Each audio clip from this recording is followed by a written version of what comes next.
Vous écoutez présentement le son international du Grand Prix Air Canada de Montréal. You're now listening to the international audio feed from the Montreal Air Canada Grand Prix.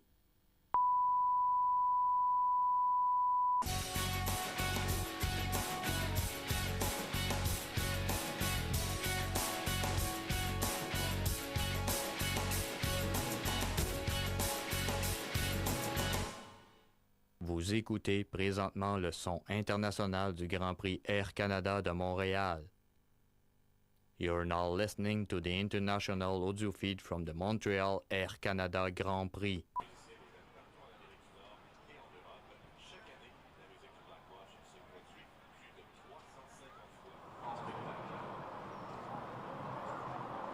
And as you just mentioned, the World 22nd performs over 300 times a year. Just incredible that this unit has been on for so long, it's still so active in community and cultural events and parades, especially here in the Air Canada Grand Prix. As it is now exactly 12 noon in Montreal, welcome into the Air Canada Grand Prix. We are now just a half an hour late from the opening of the pit lane, and once again, great to see a huge crowd on hand. It's become an annual tradition here. Great event was dating always thanks to you, the fans, who support us year after year after year. Yet another sold-out crowd just packed here in Joe again as we stand by and countdown towards the 12:30 hour at the beginning of the open pit lane. When the pit lane opens at 12:30, cars will go out. They have the choice of either going back into the pits and doing adjustments, or they can also go on the track and do a few more laps. So drivers who have cars are able to do several laps of the circuit, but they must pass through the pit lane and then go back out. At 12:45, the pit lane is closed, and if any cars are still stuck in the pits, they will have to start the race from the pit lane. So always worth watching, but we are hoping that all drivers will find their spots on the grid in time for the pit lane closing at 12:45. And speaking of the pit lane closing, we have a special guest, the Minister of National Revenue, the Secretary of State responsible for the Economic Development Agency of Canada for Quebec Regions, Mr. Martin Cochon, will be riding in the safety car for the closing of the pit lane. Alors, comme le mentionnait Joël, nous aurons un invité spécial pour la fermeture des prix qui se fera à 12h45.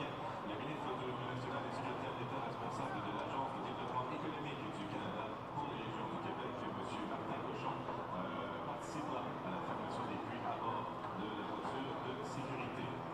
Il est présentement midi 2 minutes. Je vous rappelle qu'à midi 30, les prix ouvriront pour une dernière fois pour permettre aux pilotes de faire d'ultimes ajustements avant la tenue du Grand Prix à 13h. On aura donc une période de 15 minutes pour vérifier si les réglages choisis pour la voiture sont bien les bons, s'il n'y a pas quelques détails à ajuster encore avant le début de la course. Et à midi 45, on procédera à la fermeture des prix, comme on vous l'a dit tantôt, avec la présence de M. Cochon. On voit que les Red Girls de la piste avec William Matuzia et le 22nd and the Red Girls now back towards the paddock area as again we count down towards the actual opening of the pit lane. Just a reminder again that we are expecting an incredible race with the two Schumacher brothers in the front row, Jean-Philippe and Ryan Doval.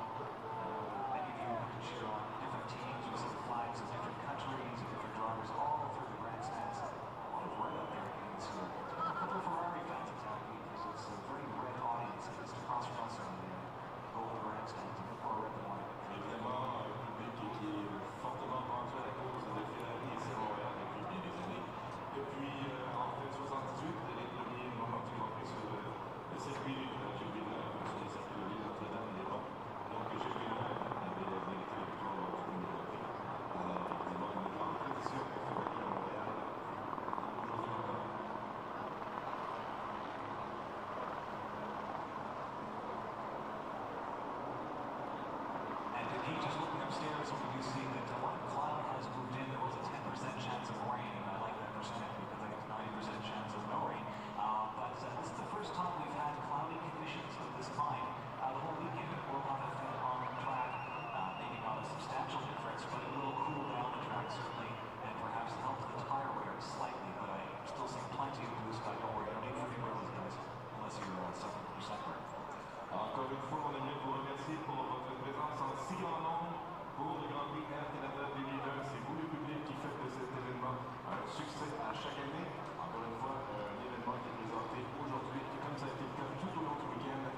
Alors on peut maintenant jeter un coup d'œil, si vous voulez bien, au fait saillant de la course du Grand Prix Air Canada 2000. And now to refresh your memories, a look back at what was an incredible last year's Air Canada Grand Prix, the year 2000. Étirement, les pilotes traversent l'Atlantique pour disputer à Montréal le Grand Prix Air Canada. Avant le départ, des problèmes pour Coulter. Les mécanos travaillent sur sa voiture alors que s'annonce le tour de formation, ce qui lui fait une grande période. Malgré tout, il est à sa place pour le départ à côté de Michael Schumacher. L'Allemand, meneur du championnat, est encore une fois en très grande forme. Aux premiers instants de la course, Jacques Villeneuve fait aussi excellente figure. Parti sixième, il remonte jusqu'à la troisième place. Schumacher est pourchassé par Coulter.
those rumble strips and slammed into the wall.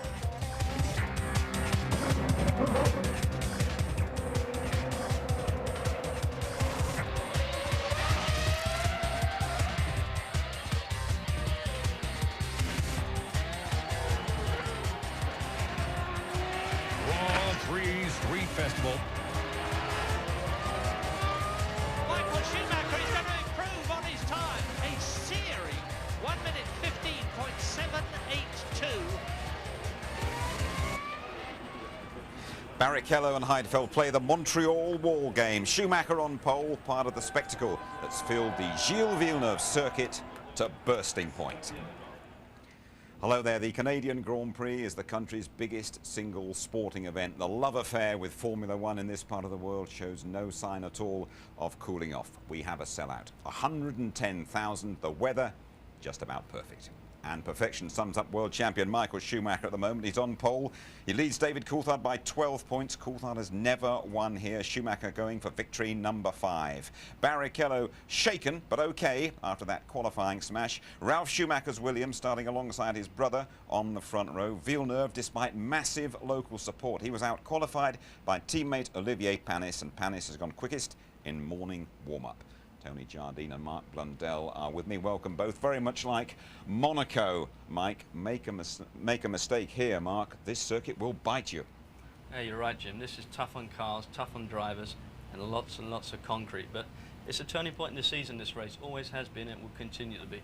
Tony, I think we've been here 5 times, and just about every time that magnetic champions wall has claimed high-profile victims. Just keeps jumping out at them, doesn't it? But it really is an amazing place. It is quite a dangerous track, and as Mark said, it's half street and half ordinary circuit. But, you know, exemplified, I think, in 97. As you see, he was second here in 96. Jacques Villeneuve, desperate to win at home, go one better. This turn 15, the infamous one, and there it says, welcome to Quebec, and Quebec's most famous sun, straight into the wall, and he bashes himself on the head. What a mistake. What did I do? He overdrove. Why is it called the Champions Wall? 1999. Damon Hill off into it. All the dirt was being dragged across the inside of the circuit, and then, most famously, world champion, double world champion at that time, Michael Schumacher, he bit into the concrete on the outside, most uncharacteristic. And then again, amazingly, following them, Jacques Villeneuve did it all over again. Unbelievable. And he was just as upset this time around, and he does overcompensate here. Sort of quiet year last year, wasn't it? And we thought they might have sorted it out. Qualifying yesterday, and Messrs Barrichello and Heidfeld got that experience. Yeah, well, Schumacher did say clean your act up. They did do that, but they've put in these new curbs on the inside, and Rubens Barrichello suffering there, trying to get a really quick lap, taking too much curb, and the car getting airborne, losing adhesion. Look at that inside front, way up, cocking its wheel. Unluckily, it goes in rear first as it slides, and a lot of the energy absorbed, but the front wheel staying on there intact, and the tethers doing their job. Rubens, who crashed earlier this year in Brazil, which was a bad race for him. And it's not like him to crash, nor is it like it for Nick Heidfeld, but he said, I was playing catch-up. He went in more front three-quarters there, slightly more dangerous angle for young Nick. Saw how his head was rocked around, but the energy absorbed there. Look at the battering he takes there, bang, bang, from side to side on the cockpit, and the absorption all working very well. Mark, if you look at the rest of qualifying, no problems at all for Michael Schumacher. He did barely half a dozen laps and left them all trailing. Very impressive. Michael Schumacher at his best, the world champion here. Puts a sensational lap together. As a race driver, you always pull one of these laps out now and again, but he seems to do it so easily. He made everybody else just look stupid at the end of the day. He was half a second clear of the whole pack. Brilliant effort then, and younger brother Ralph is alongside him on the front row, despite Williams saying we're coming here and adopting a conservative setup. Didn't look conservative in qualifying, did they? I mean, Ralf Schumacher, sensational lap as well. 16.297, strong second place on the grid there. And this is going to be a tough deal for the people behind him. That BMW engine is very strong. To get by him is going to be very, very tough. One of those people behind him, David Coulthard, he underperformed, he felt, in qualifying, but a late dash took him into 3rd place.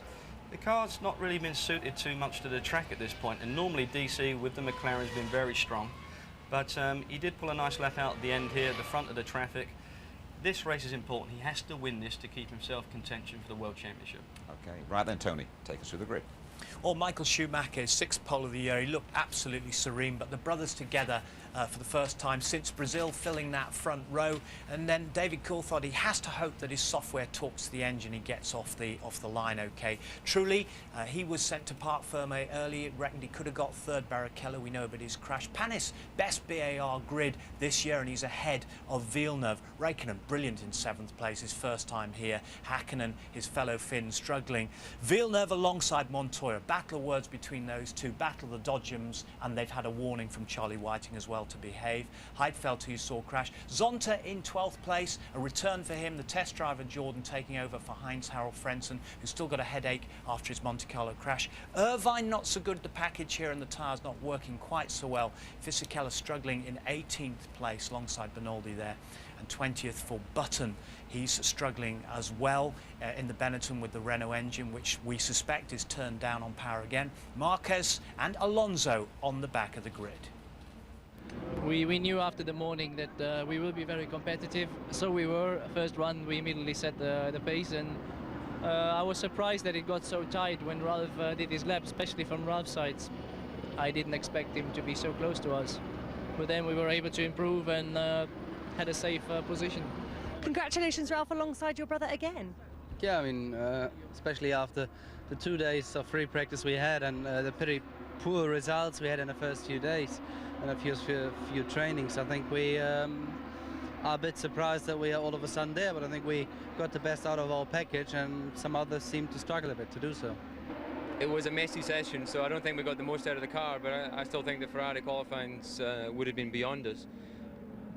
That's something that they've shown this year. They've tended to be a little bit stronger in qualifying possibly than we have, so not a big surprise there, but it's really just an unknown how good we can make the car for race conditions. Not a good afternoon, actually a horrible one. I guess frustrating is the word. It is frustrating because it's a track that I enjoy so much. It is a place that I enjoy so much, and maybe God is reserving something for me. And race starting in 35 minutes time. I would think Ferrari are probably sitting back and enjoying the battle between McLaren and Jaguar for the services of Adrian Newey. Newey accepted as the top designer in Formula One. What's happened so far is that Jaguar announced he was going to join them next year. McLaren then said he is staying put with them as technical director, and now it's all in the hands of the lawyers. Personal friendships being tested to the limit. James Allen reporting.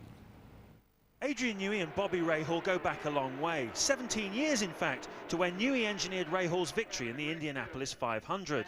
Ever since Rahal's arrival in Formula One, there's been speculation he would woo Newey to Jaguar, and for 48 hours he thought he'd pulled it off. It's a sad tale of double dealing and a shattered friendship. Adrian was excited. We had dinner on Tuesday night, and after signing it, and went to a restaurant in Ascot and drank some champagne and everything, excited about the future. And yeah, I mean, I felt that I was very pleased with the commitment that he was willing to make, and because I understood it to be a big change for him. But it was a change that McLaren weren't willing to accept, and they forced Newey to go back on his word. Rahal was gutted.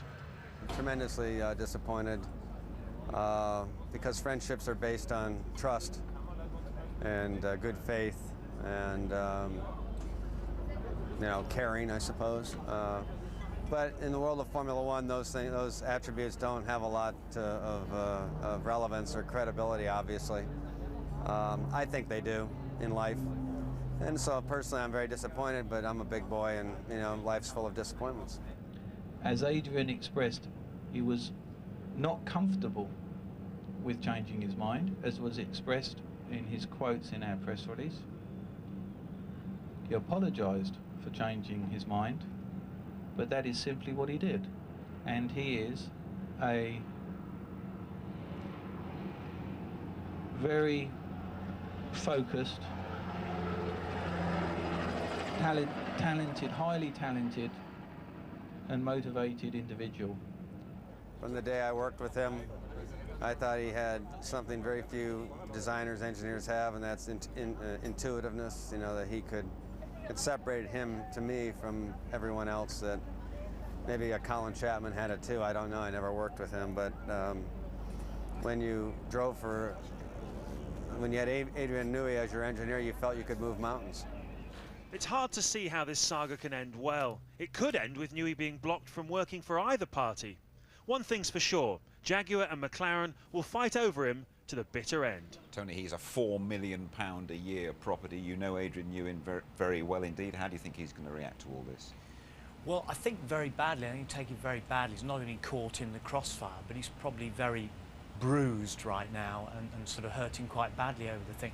What we're going to remember is that, you know, Ron Dennis is going to protect what he's got as well. He's a very persuasive individual. There are rumours that, you know, behind locked doors for 4.5 hours. And, you know, Adrian will have taken a verbal battering from Ron, trying to keep his man quite legitimately, but he won't be feeling good about it at all. Ron battling to keep hold of him. It's Ron Dennis's position to secure the best, retain the best, and he needs that for his technical partners like Mercedes-Benz because of the investment. He also needs it because he needs to get the best drivers available, and they're only going to go with the best designers. He's so valuable because so many people have driven cars to World Championships in cars designed by him. Yeah, but you see, he's at the level of a top Grand Prix driver because he can make the difference. You have a good driver, you can make him even better by designing such a superb car. That's the brilliance of Newey. Okay, thank you, Tony. We have pinpointed the hazards of the Welcome to Quebec wall at turn 15. Let's check the other key areas of this Gilles Villeneuve circuit. Fast straights, 200 miles an hour they go, slow corners, a big physical test. Mark and Martin Brundle, well, they've been taking a little drive round.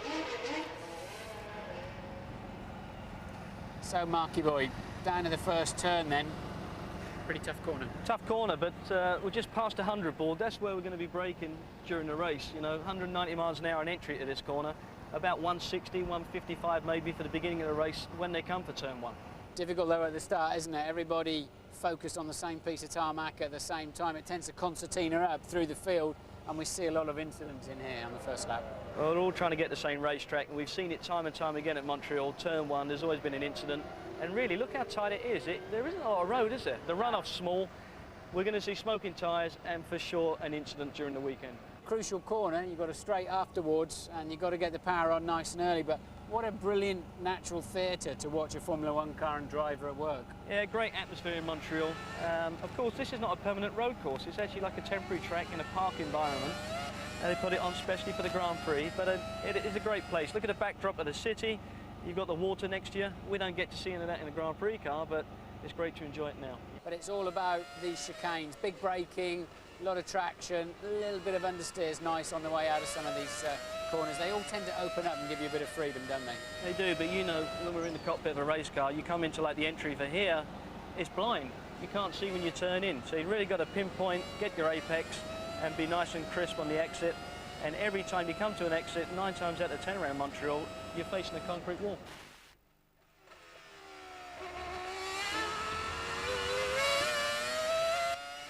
So the hairpin, 190 miles an hour down to first gear and just 40 miles an hour.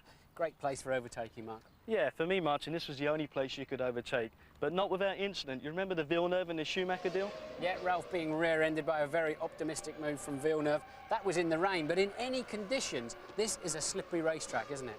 Well, harsh winters. I mean, it's a great day today, sun, but look at the racetrack here. Look at the splits. Gets very bumpy as well, and it's all about winter, 4 or 5 inches of snow in Montreal. Yeah, so then you've got to somehow find some grip on the way out, put your 800 horsepower down, but with today's technology, it's a lot easier for the drivers in the traction zone. Well, traction control does it all for them now, but at the same point, yeah, you're right, 800 horsepower, right foot, it's all about exit, all the way down to that last chicane, and you've got to get it precise and carry the speed.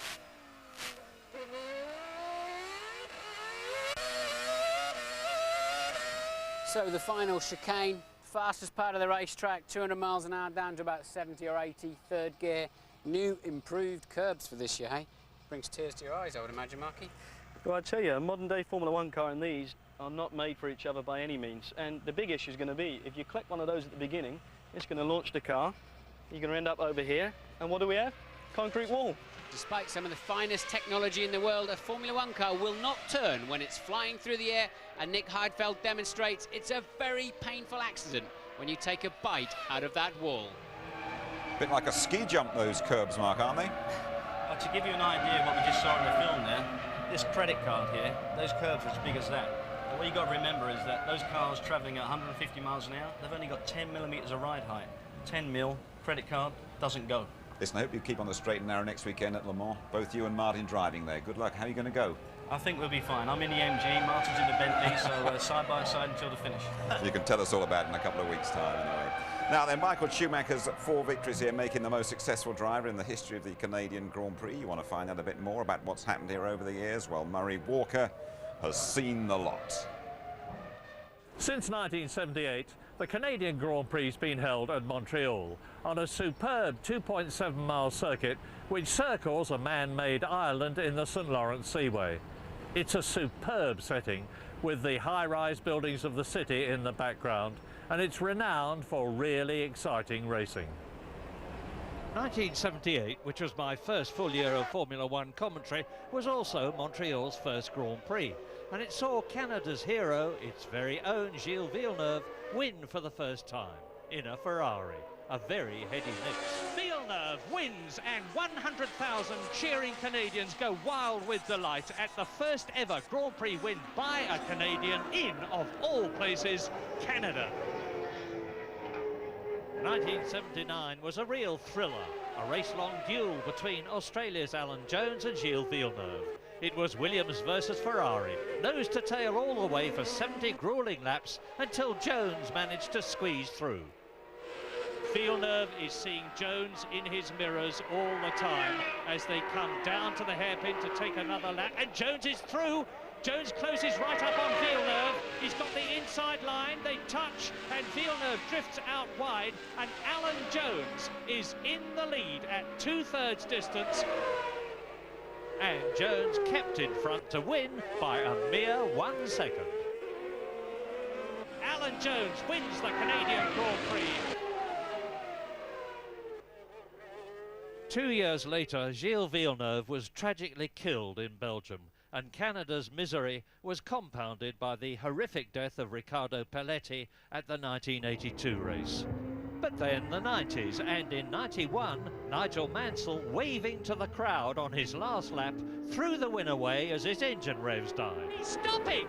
Nigel Mansell, just a few hundred yards from the flag on the last lap. He's stopping, he's banging his steering wheel in frustration. Something has happened. It looks as though he's out of the race. 1992, Mansell in the wars again as he tried to pass Senna's McLaren. There's a spin, and that is Mansell. Mansell spun.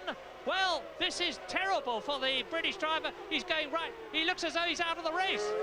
Then in 1995, the most emotional win of all, when Jean Alesi took his only Formula One victory in Ferrari number 27. Gilles Villeneuve's team and number. Canada went mad. Jean Alesi wins the Canadian Grand Prix to euphoric applause all the way round. Everyone will be delighted. Real emotion and happiness. Alesi absolutely overjoyed, and he's every reason to be. 1998 saw one of the sport's most spectacular crashes. At the start, Alex Wurz outbraked himself, and chaos. Schumacher second. Schumacher has passed Mika Häkkinen already, and is going for the lead, and off goes. Now they're going to stop the race, no doubt about that at all. Just look at this replay as Wurz barrel rolls out of contention. But for seeing top men get it wrong, 1999 was the year. 3 world champions, Damon Hill, Jacques Villeneuve and Michael Schumacher, all lost the plot at the chicane. And Michael Schumacher is threading his way through the field. He's Schumacher out of the race. Michael Schumacher slams out of turn 13 into the wall. And with 3 potential winners out, the race was gifted to the McLarens. Michael Schumacher's won 4 times in Canada, more than anyone else, and he's on a roll this year. Can he do it again? Well, he's got to be favourite, but in Montreal, you never know. Great memories, Murray. Thanks for that. By the way, if you're a budding young commentator, that means under 18, you fancy being the Murray Walker of the future, check out the competition on the ITV F1 website. The winner gets to meet Murray later in the year. Make your weekend a total blast. That is the Montreal message. The locals say the summer starts when the Grand Prix comes to town. We'll be talking to that fella, David Coulthard, World Championship contender. We'll also hear from course expert Giancarlo Fisichella. And when you rejoin us, there is Martin Brundle's Grid Walk 2.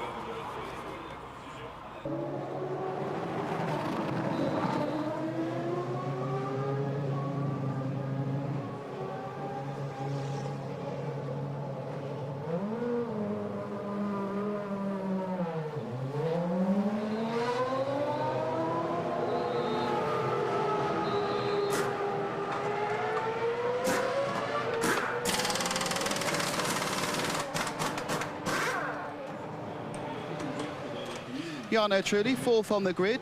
You've had some problems in the past that first corner, but does starting this far forward mean it shouldn't be an issue?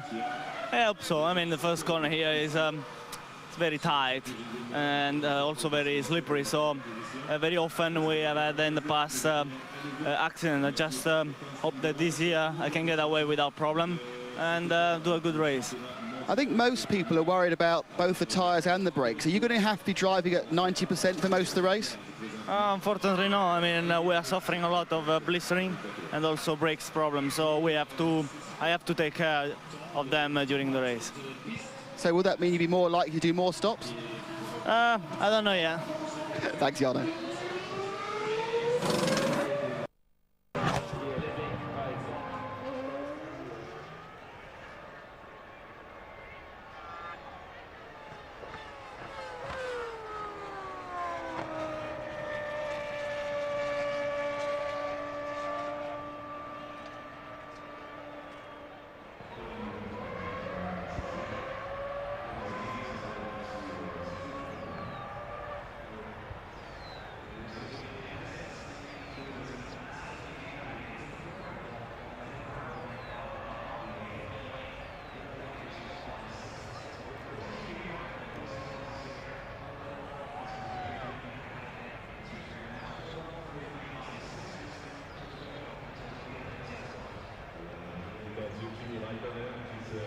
prépare tranquillement au départ de ce Grand Prix Air Canada.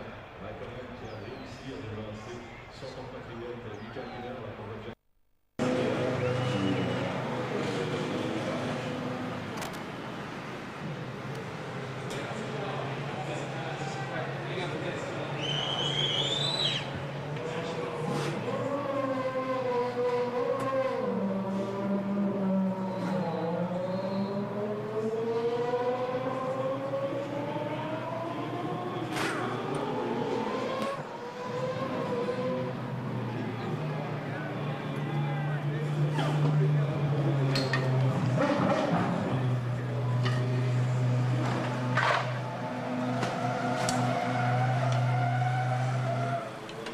Nick Heidfeld, first, have you had any adverse reaction to your big accident yesterday? If I did have what? Sorry? Do you have any reaction to your accident yesterday? Oh, no, it's quite okay. I have a little lump here on the left-hand side, but driving I nearly don't feel it. Now, looking forward to the race, what is the key point to it? Is it just saving your brakes and your tyres? Well, I think we won't have so much problems with brakes. From what I've heard, I think other teams are more in trouble there. From the experience in the last years, there were not too many cars finishing here, so obviously for me starting only from 11th, I hope for that. Nick, best luck, thank you. David Coulthard goes into this afternoon's Canadian Grand Prix as clear leader of the McLaren team. He was ahead of Mika Häkkinen at this stage last year, but the Finns surged back into contention. This year, Coulthard is clearly McLaren's point man. But though that's good news for the Scot, the bad news is that his two launch control disasters have cost him a possible 20 points, and he now trails Michael Schumacher by 12. I would obviously prefer to be 12 points ahead than 12 behind, but you know, we've still got some good circuits coming up, and I think we've got some developments coming in the car, and you know, we're going to do everything we can to try and win the championship. Canada has not been kind to the Scot. He's always qualified strongly here, but he's never finished higher than 4th. This year, qualifying has been the problem, and he hopes the race will be a different story. I think actually this is probably my weakest performance in qualifying in all the years I've been here. Last year, if you remember, Michael and I were separated by less than half a tenth, and it was a genuine battle. Here, I just haven't been entirely happy with the car, even when we were at the front of the times. You know, when I was talking with Ron this morning, I was saying, look, we've still got work to do. We're still not quite where we need to be, and that's proved to be the case. And maybe this year not being quite as quick in qualifying will mean we have a reliable car and everything will work, and I'll do my job and we'll come through and win it. After McLaren's recent problems on the start line, Coulthard's motto this weekend is to finish first. First you must start. He will use launch control today though, and he has one objective. Our goal is to try and win the race, and then you sort of review your weekend thereafter. But I still think we have a quick race car. We think that we have potential for good strategy, and tyres might be an issue, but obviously Michael and I are on the same tyres, so we should have similar problems if we have them.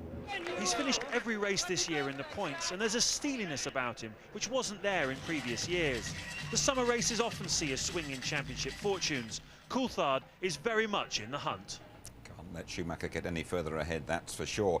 In contrast to David Coulthard, this is a lucky circuit for Giancarlo Fisichella, and Benetton will take anything going at the moment. They make no secret of that. Elsewhere, though, Formula One isn't such an open book. Louise Goodman explains. There's not been much to smile about in the Benetton camp this year. Giancarlo Fisichella has fared slightly better than teammate Jenson Button and scored the team's only point of the season. But both drivers have struggled with an unwieldy mount that more often than not is trailing at the back of the field. Fisichella lines up 18th today, so a fifth successive podium finish here in Montreal will be a pretty tall order. I like the city, I like the circuit, so it's always nice to be here for me. But this year we have to be realistic, and I think get on the podium is going to be very difficult. At the moment, my job is just to be quicker than my teammate. I'm doing very well, but I'm sure Jenson is going to be quicker at the end of the season. Your contract with Benetton expires at the end of this year. What do you see for your future? I'm quite confident to be still here even next year. It's my target, because Renault is back to win, and if it's not this year, it's going to be the next year, hopefully. Sorry sir, team personnel only. Formula One has come in for criticism this weekend for giving the locals the cold shoulder. The traditional track open day was cancelled by the race organisers, who cited the growing tendency amongst the teams to erect screens around their garages as the reason for the lockout. It's done nothing to dispel Formula One's elitist image. It's great to be on top of a pyramid, but the pyramid is as high as the base is wide. And if we don't take the fans' position into consideration, eventually I think we will lose them, and Formula One will lose at the same time. The teams claim the cover-up is necessary to protect their technology from prying eyes and industrial espionage. It's a vicious circle. I agree that the teams must be open to all the people who come, but not at the cost of losing all your technology. So somewhere along the line we're going to have to do something to control it, and I'm sure that's on the way. It will happen now because everybody's talking about it. A lot of people spend their hard-earned money and you know, dedicate their lives to following the sport, and yet you just can't abuse that, or you can't just take that for granted. I think you have to. We are entertainment. Let's have a word with Mark Blundell about that. Mark, you raced in Formula One, you went to Champ Cars, you're now back around the Formula One business. Is F1 a bit precious? Well, it's changed a lot, but at the same point, if you're spending $250 million, you know, would you give away your trade secrets to your competitors? Of course you wouldn't. But the downside's for the fan, and that's the big difference between American racing and Formula One. F1 will have to address it at some point. Okay, well, no shortage of fans here, as you can see. The circuit, we're on a man-made island in the St. Lawrence Seaway, side of the rowing basin, for the 1976 Olympic Games. Let's join Louise. She's delving away behind the scenes.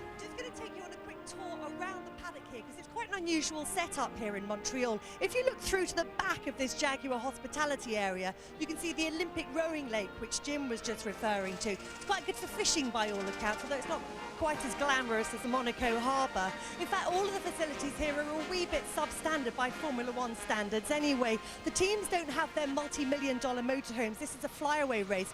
they've all stayed back in Europe, so they have to make do with these glorified camper vans instead. And they don't have the luxury of their race transporters either. If I just take you across this walkway, we can have a quick peek into the back of the Jaguar garage. As you can see, it's all a wee bit crowded in here. These are the packing cases that the teams will bring the equipment out to the races in. Now, this area is normally a hive of activity. It's a bit quiet at the moment. That's because all the action is taking place through that garage and out on the track. And I think Martin Brundtle's there right now. Thanks, Louise, and welcome to the grid. We're in the middle of the grid today. Nick Cage, the actor, and Jim Carrey, the actor too. They're on the grid, but they're heading up the posh end. I thought we'd go down the second half of the grid today. There's a lot of interest going on. Villeneuve here, alongside another Indy 500 winner, Montoya. Great timing there for the air display. The two side by side. There's been some amazing words between them. Apparently, Montoya making some pretty awful comments to Villeneuve. Villeneuve had him by the throat. I tried to speak to Juan Paulo. He says, I know what you want to talk about, and I don't need to talk about it today. And that's fair enough, because he wants to get his head into gear. But, you know, what's the philosophy down the back end of the grid? How do these people approach the Grand Prix? And often we spend our time up there. Let's see if we can get a bit of an idea of what's going on down here. And Frentzen having, well, Zonta, of course, taking over Frentzen's position. We've got an arrows down here. Let's have a word with Tom. We saw plenty of the arrows in Monaco, of course, with the... Tom, have you got a couple of minutes? So, we're just interested. We're talking about the second half of the grid. What's your philosophy, Tom? Do you go about this motor race thinking, how do we win it? Or are you racing the people immediately around you? How do you go about today? Well, you've got to try and figure out how you can race the ones that are around you and just in front, so you can get in the tail end of the points. So you had a lot of aggro in Monte Carlo. They took your front, that extra front wing you had off. You were pretty angry about that. Yeah, because it complied with the regulations perfectly. We had it approved beforehand, and it was just taken off as a whim, really, by the organisers. But anyway, that's Monaco, and it's behind us now. So Bernoldi, there was a lot of fuss about that, and Coulthard, do you really think he should have held him up so long? Don't you think he actually compromised his own race too much in the end? No, I don't think so. I mean, you're Coulthard's manager, so you'll obviously think that that we should have let David pass. But at the end of the race, if David had finished 6th and Bernoldi 7th, how was he going to feel? You know, David was at the back of the grid because his car had a problem, and they were fighting for 15th place, and that was it. And if you look at the stats, no matter what happened, David would never have finished any higher than he did in the race. Yeah, I agree, because he'd have only caught other people up in front of Bernoldi. But anyway, let's hope we have a more fun day today and less aggro, Tom. Thanks for talking to us. Let's wander a little bit further along. Now, here's a little bit more aggro. De La Rosa, the top Jaguar driver this weekend. He's already in the car, of course, holding up Eddie Irvine on his final qualifying lap. And Irv the Swerve not at all happy. Let's have a word with his manager, Zanarini. Zana, is your man happy? A little bit happier today after, you know, the warm-up this morning. Found out what went wrong yesterday. So a little bit of regret because we are starting from the back, but hopeful for the future, huh? Okay, so he's still confident he can do something. Thanks for talking to us. Let's have a quick word with Jackie Stewart, finally. Jackie, if I can stop my... and we can turn around here. Jackie, you're with the Jaguar team, of course. What do you think the chances are from right back here? Well, I mean, the biggest chance is staying out of trouble in the first corner, Martin, as you know. It's the wrong place to be for the sort of incident that normally occurs here in Montreal. A lot of business up front. You could easily get involved in a lot of damage. Okay, who do you think is going to win this race, Jackie, finally? I think Michael Schumacher's dominated all weekend. If his car stays together, the only guy that can compete is David Coulthard. Okay, thank you, and back to you in the studio. There he is, Michael Schumacher, odds-on favourite to win here today, as Jackie Stewart has just pointed out. The first corner here in Montreal can be a little horror, and today we have to factor in an extra ingredient, that is launch control. David Coulthard starting behind the Schumachers, and David Coulthard really needing his best Montreal drive ever. They really do go at a heck of a lick here. Ralf Schumacher up there alongside his brother on the front row. They'll hit speeds of 200 miles an hour, and the wall beckons the careless at turn 15. We're almost ready to go then. The Canadian Grand Prix is coming up for you very shortly.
We're approaching the halfway stage in F1 2001. The Canadian Grand Prix has a lovely habit of producing great dollops of drama. Enjoy the race now in the company of Martin Brundle and Murray Walker.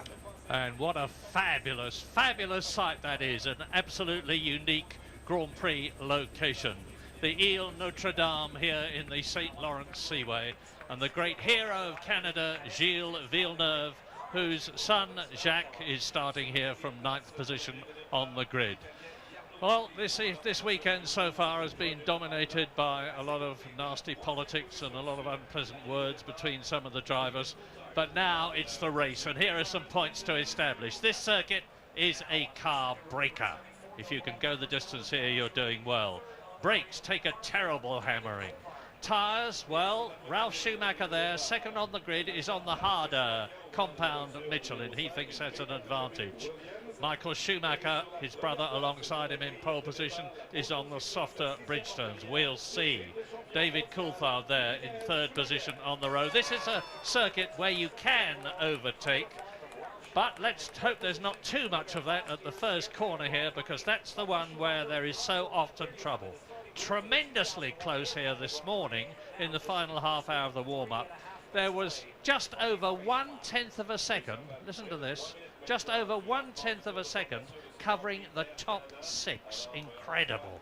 Jordan going well. Ricardo Zonta returning to Grand Prix racing with Heinz-Harald Frentzen out after his crash at Monaco, 3rd fastest this morning. The McLarens 2nd and 5th, the Ferraris 6th and 8th. Does that mean they're on a 2-stop strategy?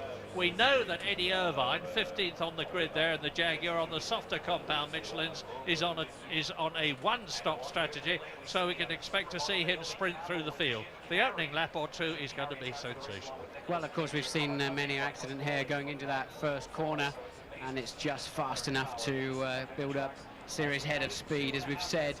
And then all hell breaks loose as they all point at the same piece of tarmac. I think it's a better than evens chance Ralf Schumacher will be into the first corner first. Watching their practice launch control, and we saw them back in Austria, both Williams absolutely flying off the grid.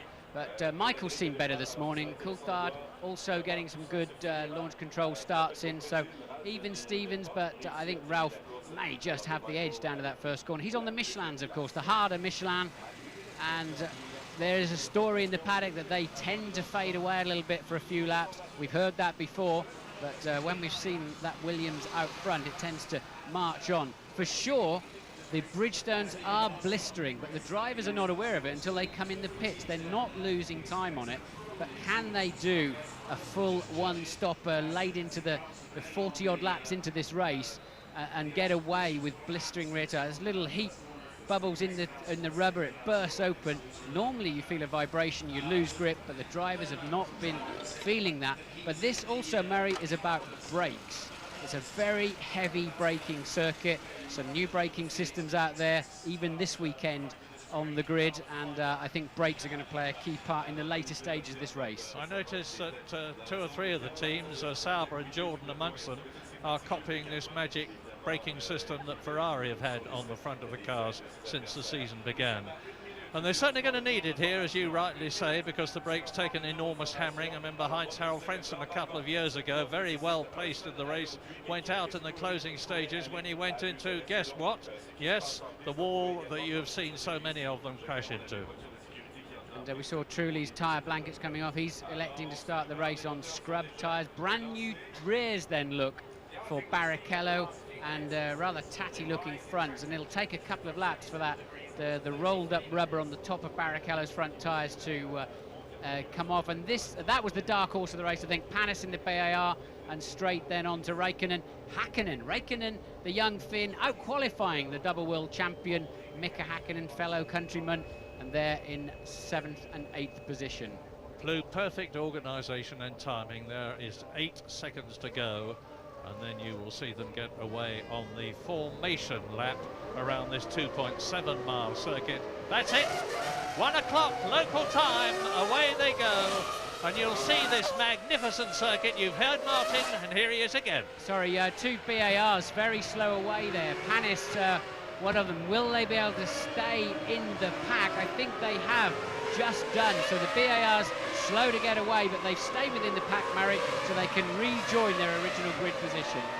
Yeah, and let's not forget that McLarens have had launch control problems in the past, not once, not twice, 3 times. They said for the last race at Monaco they didn't expect a problem. They'd had 1,000 starts. Didn't help David Coulthard very much. He's confident here though. And Jarno Trulli there in 4th position in the Jordan Honda. 4 different constructors on the 2 front rows of the grid. Ferrari, Williams, McLaren and Honda. It could be an extremely open race. But I say again, to finish here is very good indeed. It's hot, it's not all that hot. The track temperature is 33 degrees, the air temperature is 24 degrees. I would say just about ideal circumstances for racing. But it's a very tough, unforgiving circuit. The Armco is further away than it is at Monaco, but it's still mighty close. It's like driving through a vast steel tube. And they've got to watch those concrete curbs at the end of the lap. There are other ones of those around the track, but they're not really in play. Those 2 final bends are very much in play with the nasty curbs, and we've seen Häkkinen rip the floor out of his car twice through the weekend.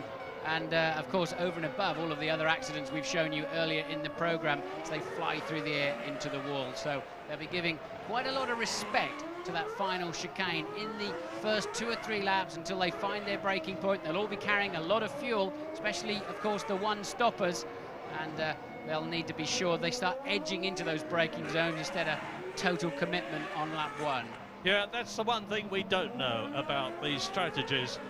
The one-stopper should be from a lap 34 onwards, but we will just have to wait and see, and I'm sure James Allen will have some information on that later on. Ralf Schumacher 2nd on the grid. Mika Häkkinen 8th on the grid. He's got a lot of work to do. Just saw Coulthard throw something out of his cockpit. They're still forming up at the back, still warming up their tyres at the back, which they shouldn't really be doing. Practice starts are not allowed on the green flag lap, but finally then, the back of the grid forming up, Murray. Craig Pollock intent looking at his 2 drivers. Olivier Panis is 6th on the grid. Jacques Villeneuve is 9th on the grid.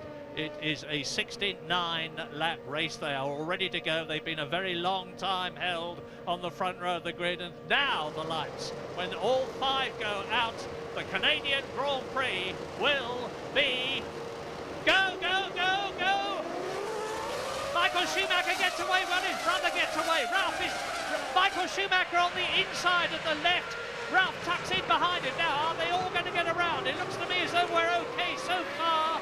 Yes, it's a good start for the Canadian Grand Prix. Great news, and in the lead, the Scarlet Ferrari of pole position holder Michael Schumacher with his brother Ralf in 2nd place. Look at the way that Schumacher, Michael, is already starting to pull away, and David Coulthard still in 3rd position where he started, followed by Trulli, followed by Barrichello. Crucial then for Michael Schumacher.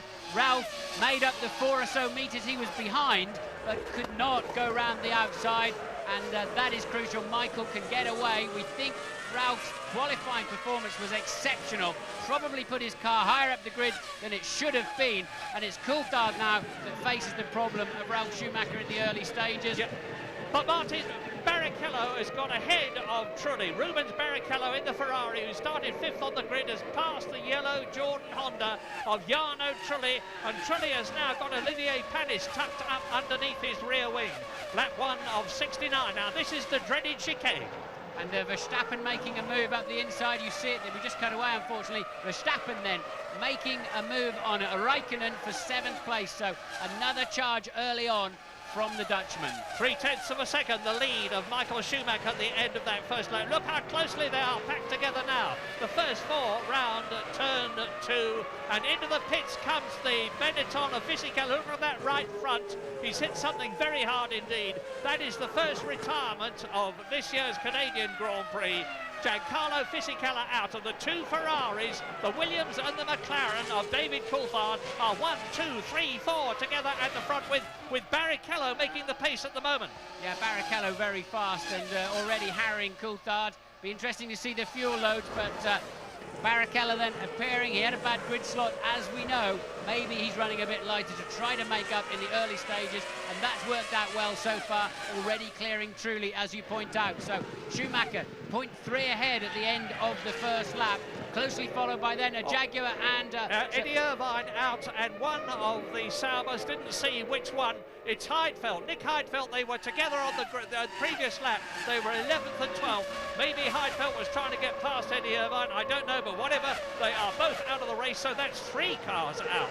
Heidfeld, Irvine and the previous retiree, and over the line they go. Now that is into the third lap.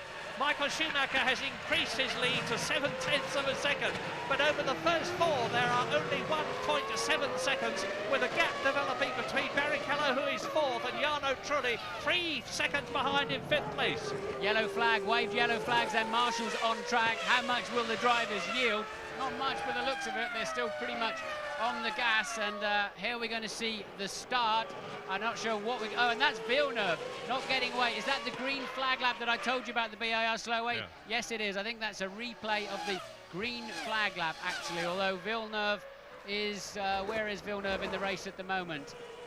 13th at the present moment, but behind Pedro de la Rosa. So just one Jaguar out, and that's very tough indeed, because Irvine has been going... That's what happened to Fisichella. He was hit, he bumped into his teammate, Jenson Button, as Bernoldi went through on the inside of the chicane and straight down the pit lane. It couldn't have happened in a better place or a worse place as far as Fisichella's concerned. And look at Barrichello shaping up for a nice slipstream on Coulthard. Now he has the right position too, so Barrichello probably with a bit less fuel, making it work beautifully and quite easily then past the McLaren in the early stages. Barrichello on the move. Yeah, don't start getting depressed, you McLaren fans, because it could well be that Rubens Barrichello is on a light fuel load and that David Coulthard is on a heavier fuel load, and we know that the McLaren is extremely fuel efficient. They demonstrated that at Monaco, and David Coulthard could well be just held up momentarily,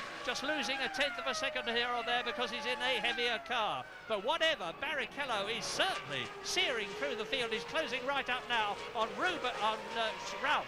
And that was a replay then. It looked like Irvine tagged the back of Heidfeld as they were in turn 8, and the pair of them straight into retirement. So Barrichello closing quickly in then on Ralph Schumacher. Fastest lap of the race, Ralph Schumacher. He's just gone round in 1:20.7, and that compares with the lap record. It's 1.7 seconds off the lap record held by Mika Häkkinen last year.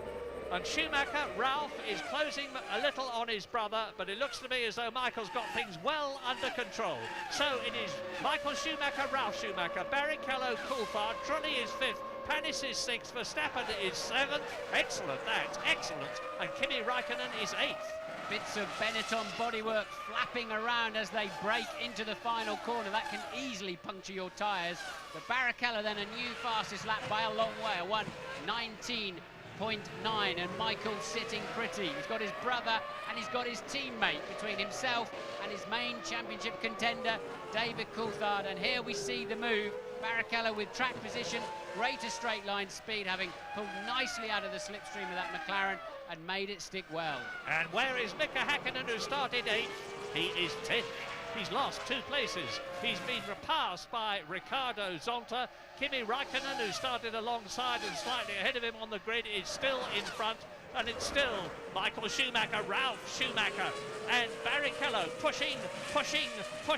The young Brazilian who's driven for Stewart, who's driven for Jordan, of course, 2 pole positions in his career and 1 win, and James Allen has got news. Yeah, that was expected, I think, by the McLaren team. They believed that Rubens Barrichello was going to start this race on a 2-stop fuel strategy. They think he's going to come in for his first stop around about lap 26. He's carrying about 30 kilos less fuel, which is about 9/10 of a second a lap around here, advantage over the one-stopper cars, which are the ones in front of him and David Coulthard. Interestingly, just before the off, guys, I saw Ron Dennis and Pat Fry working on Coulthard's car, looking very concerned. They went up onto the pit wall to look at Coulthard's car as it went for the start. There's something, Martin saw something being thrown out, but there was a little concern there. We'll try and follow that up. He threw something out, looked like a piece of tape or something from inside the cockpit, maybe a piece of padding. Hopefully shouldn't really affect his race. The problem for Barrichello is he needs to clear that Williams. If he's on a light fuel load, we're pretty sure that he is, and to make that pay off this afternoon, he needs to clear that Williams very quickly, because I'm sure his teammate will then let him through. Michael Schumacher will let him through if he's on a different strategy. And you're looking at Trulli, who is 5th, Panis, who is 6th, and Verstappen, I'm sure, is on a light fuel load in the Arrows. He's done that in the past. It looks to me as though he's doing it again. He's in 7th place. And that's Montoya getting extremely close to the back of Mika Hakkinen, 10th and 11th. Hakkinen, I saw in the background, getting very leery into turn 3 on the first lap of the race. That's why he slipped back down to 10th. Barrichello spins it. Sorry, Martin. Barrichello spins out as he tries to get past Ralph Schumacher. He's kept the engine running and through stream. That's Verstappen, who's just gone through. And behind him, Raikkonen and Zonta. It's a bad blow for Rubens Barrichello.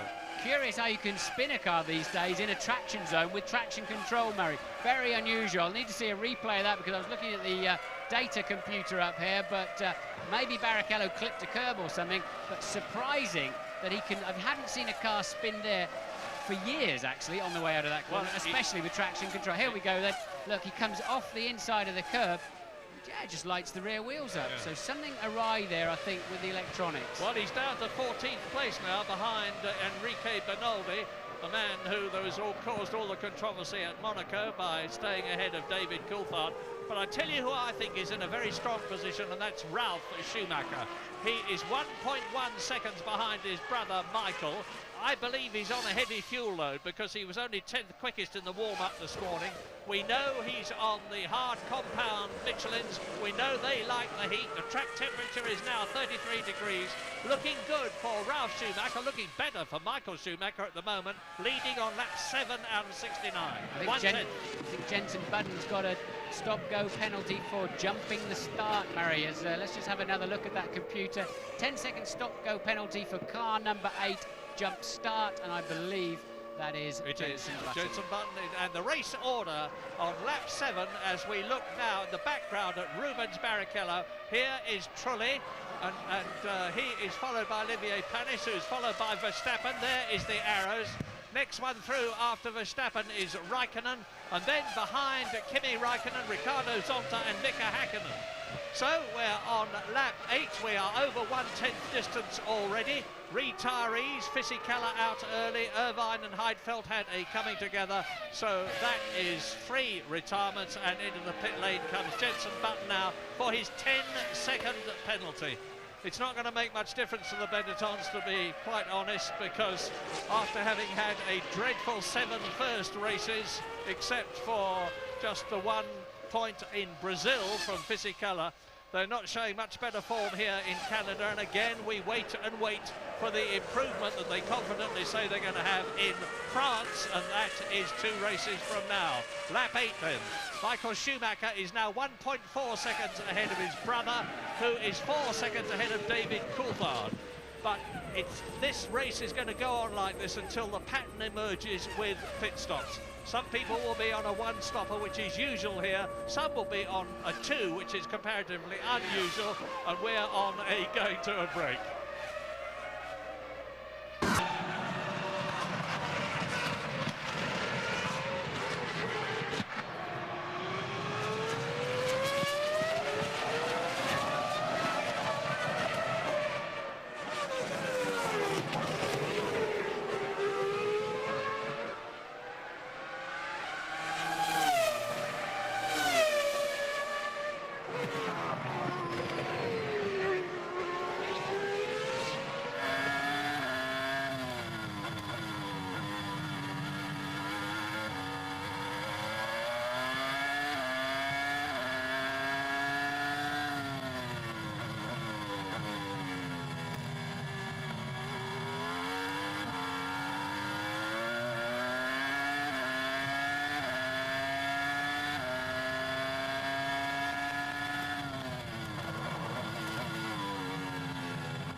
Out of the pit lane goes Jenson Button after his 10-second penalty.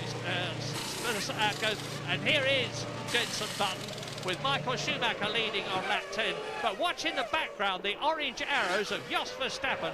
He's driving absolutely superbly in the Asia Tech powered car, and he is in 6th position. And look at the way he's pushing Olivier Panis in the white VAR, who is chasing Trulli in the yellow Jordan. And they are 4th, 5th and 6th. Now Verstappen coming out of the last turn so much faster than Panis. Going to go down the outside. Panis surely can close him off. We've seen Verstappen often running with a lower fuel load at the start of the race, and it makes him remember in Kuala Lumpur, where he was effectively virtually leading the race. But it doesn't pay off. You pay the price later on, of course, during the Grand Prix. While you're away, Alonso has dropped out of the race. Jenson Button has made his 2nd pit stop. The first was for a speeding penalty. The second was for a change of tyres, and I saw his mechanic pointing at the nose saying there is some damage too. Louise, what can you tell us? I'm going to have a chat with Giancarlo Fisichella 4 times on the podium, but it wasn't to be this time, was it? Yeah, unfortunately, Bernardi had a problem in the hairpins with his engine. I don't know what happened, it stalled or something like that. And in acceleration, I went on his back of the car and I broken my front nose. And then in braking for the last corner, Jenson overtook me, but he comes completely on my line, and there was no front nose and no front downforce. So when I went in braking, I just went on his car. Very sorry about that. Thanks, Giancarlo. Lap 12, the thing that's interesting me is the lack of progress of Mika Häkkinen in his terrible season that he was having. He started 8th, he dropped to 10th, he's now in 9th position. He can't get past Ricardo Zonta, who is 8th on his return to Grand Prix racing as a result of Princeton not being here. And this is Jacques Villeneuve in 13th position, and he is now chasing Barrichello in the Ferrari, who's threading his way up through the field after dropping down into 14th place with that spin. Yes, fastest man in the race earlier on, 19.9, was Barrichello. By the time he recovered across the various stretches of grass he made it into with the spin, he went down to about 14th or 15th.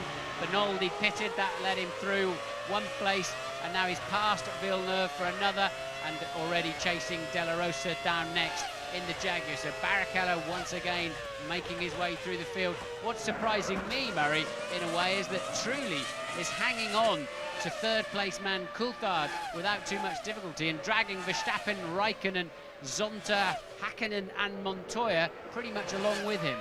Yeah, we can't really draw any conclusions, as I keep saying, until after the pit stops. I'm surprised that David Coulthard is now nearly 10 seconds behind Michael Schumacher.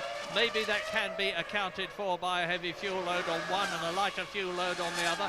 And the same thing, I suppose, could apply to Mika Häkkinen down in 9th place. But I've got a feeling that it's clutching at straws a bit as far as McLaren devotees are concerned. But Rubens Barrichello is certainly the quickest man on the track. He's just gone round in 1 minute 19.8, which is just 0.8 of a second off the lap record, which was held by Mika Häkkinen last year. And Barrichello closing right up now on Montoya. Barrichello is in 11th place. There is Verstappen in the orange arrows, chasing Olivier Panis. Now look back, and at the screen now, Eddie Jordan and Ian Phillips sitting on the Jordan gantry watching the race develop as Coulthard, Trulli, Panis, Verstappen, David Coulthard. He's finished in the points every race this year. Yeah, Coulthard then I think will be disappointed at this stage of the proceedings. A full 10 seconds off the leader, as you pointed out, Murray, and very much with that pack able to stay in touch with him and looking to confirm that problem. Häkkinen there really struggling along down in 9th place, but remember, we know Coulthard pitted on lap 64 in Monte Carlo. We know they can get a lot of fuel on board that McLaren, and we may see them picking up speed as the first stint goes on. And Montoya shaping up for a run. Which way will he go? And is he close enough to have a go at Häkkinen? It doesn't appear so. Barrichello's got his hands full now, trying to pass Montoya, who's trying to pass Häkkinen. But we've seen Barrichello so fast down the straights. Yeah, Pedro de la Rosa behind him in the Jaguar, but you're looking at the battle for 8th, 9th, 10th, 11th. Zonta in the yellow Jordan, Hakkinen in the silver and black McLaren, Montoya in the Williams, and here we are coming through, and lapping is the Ferrari as behind him. Ralf Schumacher still in second place, and look how close it is now. 0.8 of a second. Ralf Schumacher, as they got through the traffic, has closed right up on his brother. Now, if the Michelins do go off, and we know they do after the beginning of the race, and then come back again, and we're on to lap 14 now, as Ralf Schumacher is constantly having a look for a way past. He's probably got more power, surprising as it may seem, from his BMW engine than his brother Michael has from the Ferrari. Anyway, it is a colossal scrap. Down to just 0.4 of a second then, so Ralf a full 0.4 faster. We've got a carbon copy situation, but in reverse at the moment. You've got Michael Schumacher fending off the Williams of Ralf Schumacher. Further down, you've got Barrichello trying to pass the Williams of Montoya for 10th and 11th. But right now, this is, of course, the main race on the track. Ralf Schumacher, if he's got any tyre problems going away, I think that phase of the race is over, Murray. I think he's got a fast motor car underneath him. Yeah, lap 15 now. You can see the two leaders. There they are. David Coulthard is third, 10 seconds behind Michael Schumacher. Jarno Trulli in the Jordan fourth, Olivier Panis is fifth, Verstappen is sixth, and those three are absolutely together. Kimi Raikkonen is in seventh place, magnificent. Ricardo Zonta, a superb drive on his return to Grand Prix racing. He is in 8th position in the race, and he's ahead of and has passed Mika Hakkinen. Montoya is 10th, followed by Rubens Barrichello.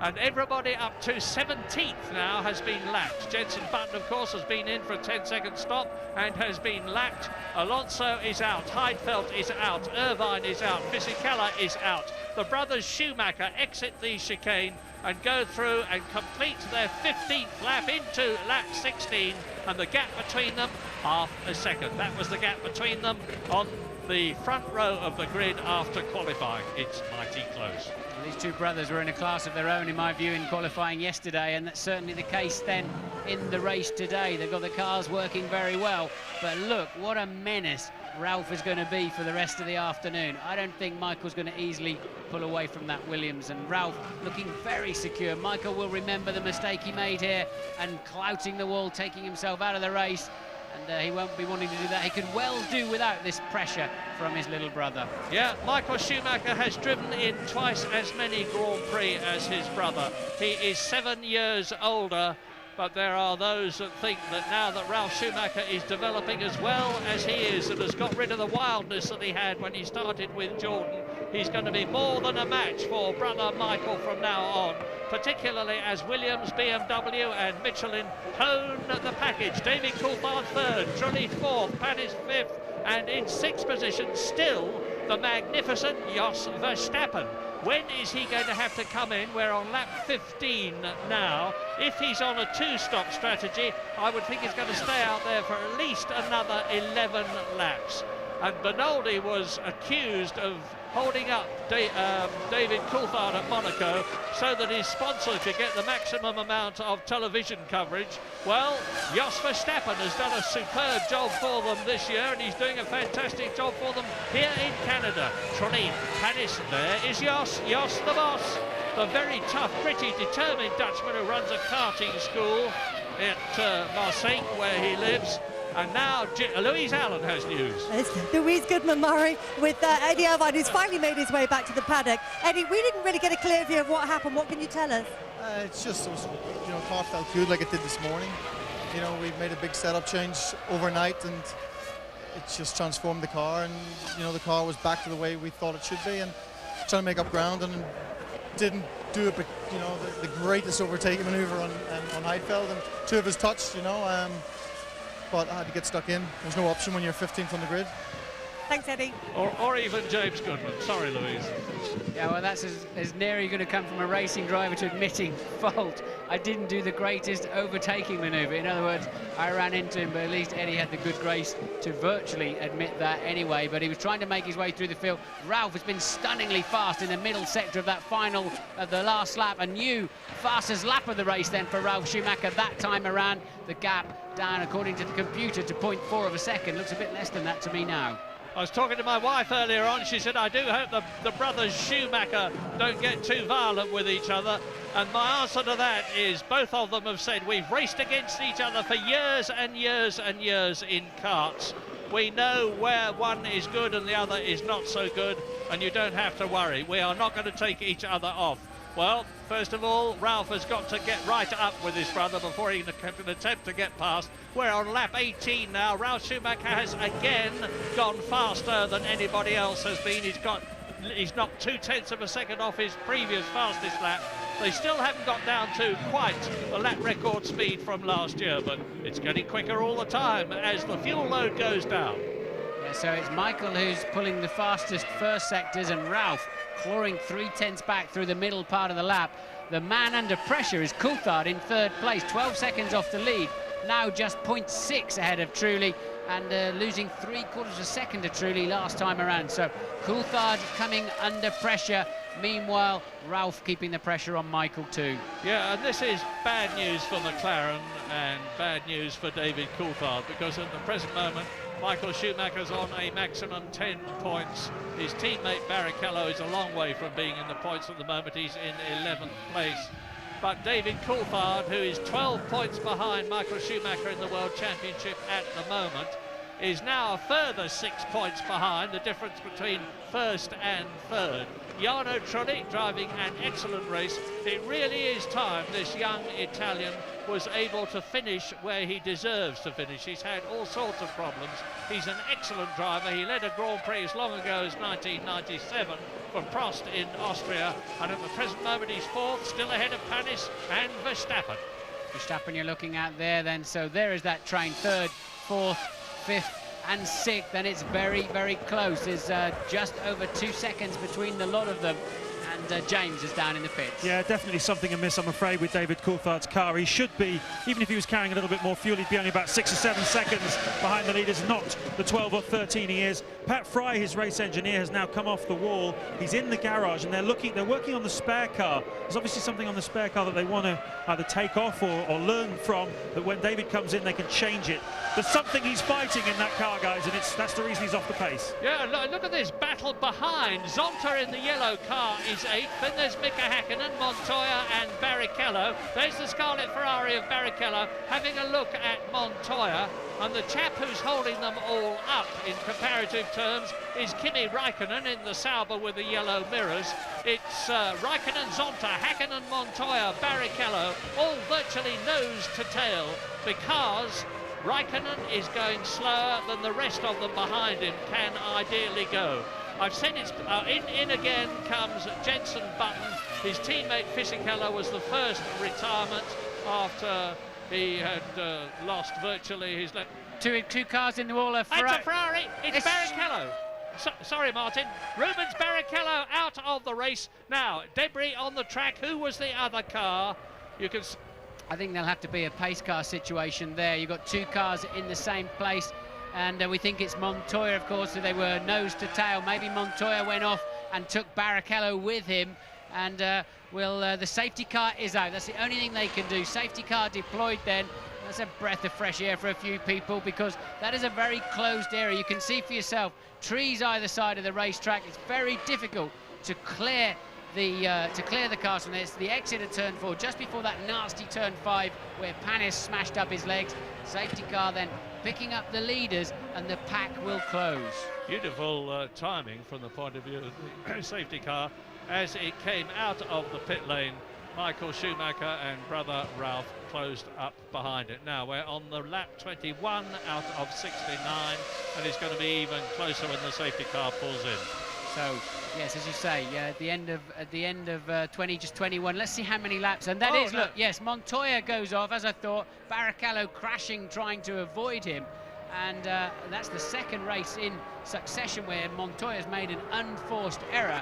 Barrichello really swerving to try to miss the stranded Williams, and just putting himself straight in the wall. But the smart drivers will now turn the mixture down to lean, cruise round in top gear, and for every 2 laps under the safety car, they can normally save virtually a lap of fuel, and that'll enable them to go further before that first crucial pit stop.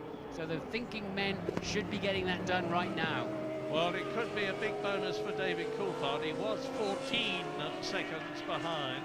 I was talking earlier on, I know the McLaren mechanics were all ready to make a stop for one or other of their drivers. Whether it was Coulthard in third position or Mika Häkkinen down in ninth place, I know not.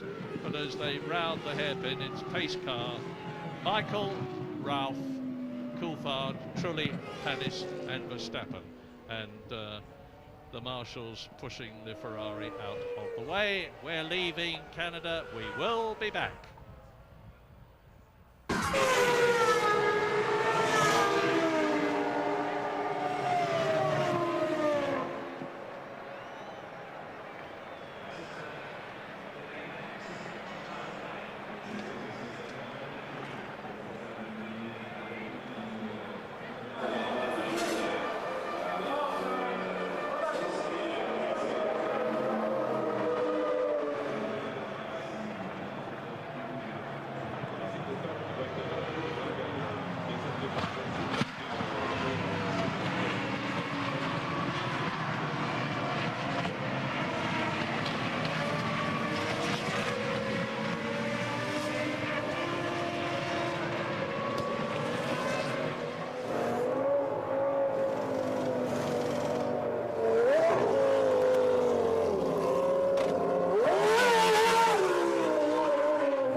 Lap 22, the safety car came out at the end of lap 20, so 2 laps behind it. And of course the field has closed up considerably. You can see Michael Schumacher leading his brother. There's David Coulthard, Jarno Trulli in 4th position.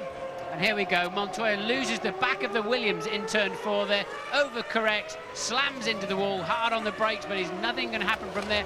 Barrichello having to spin in sympathy, really, in the hope of avoiding a car that decelerated from probably 80 miles an hour down to 0 in about 10-12 meters.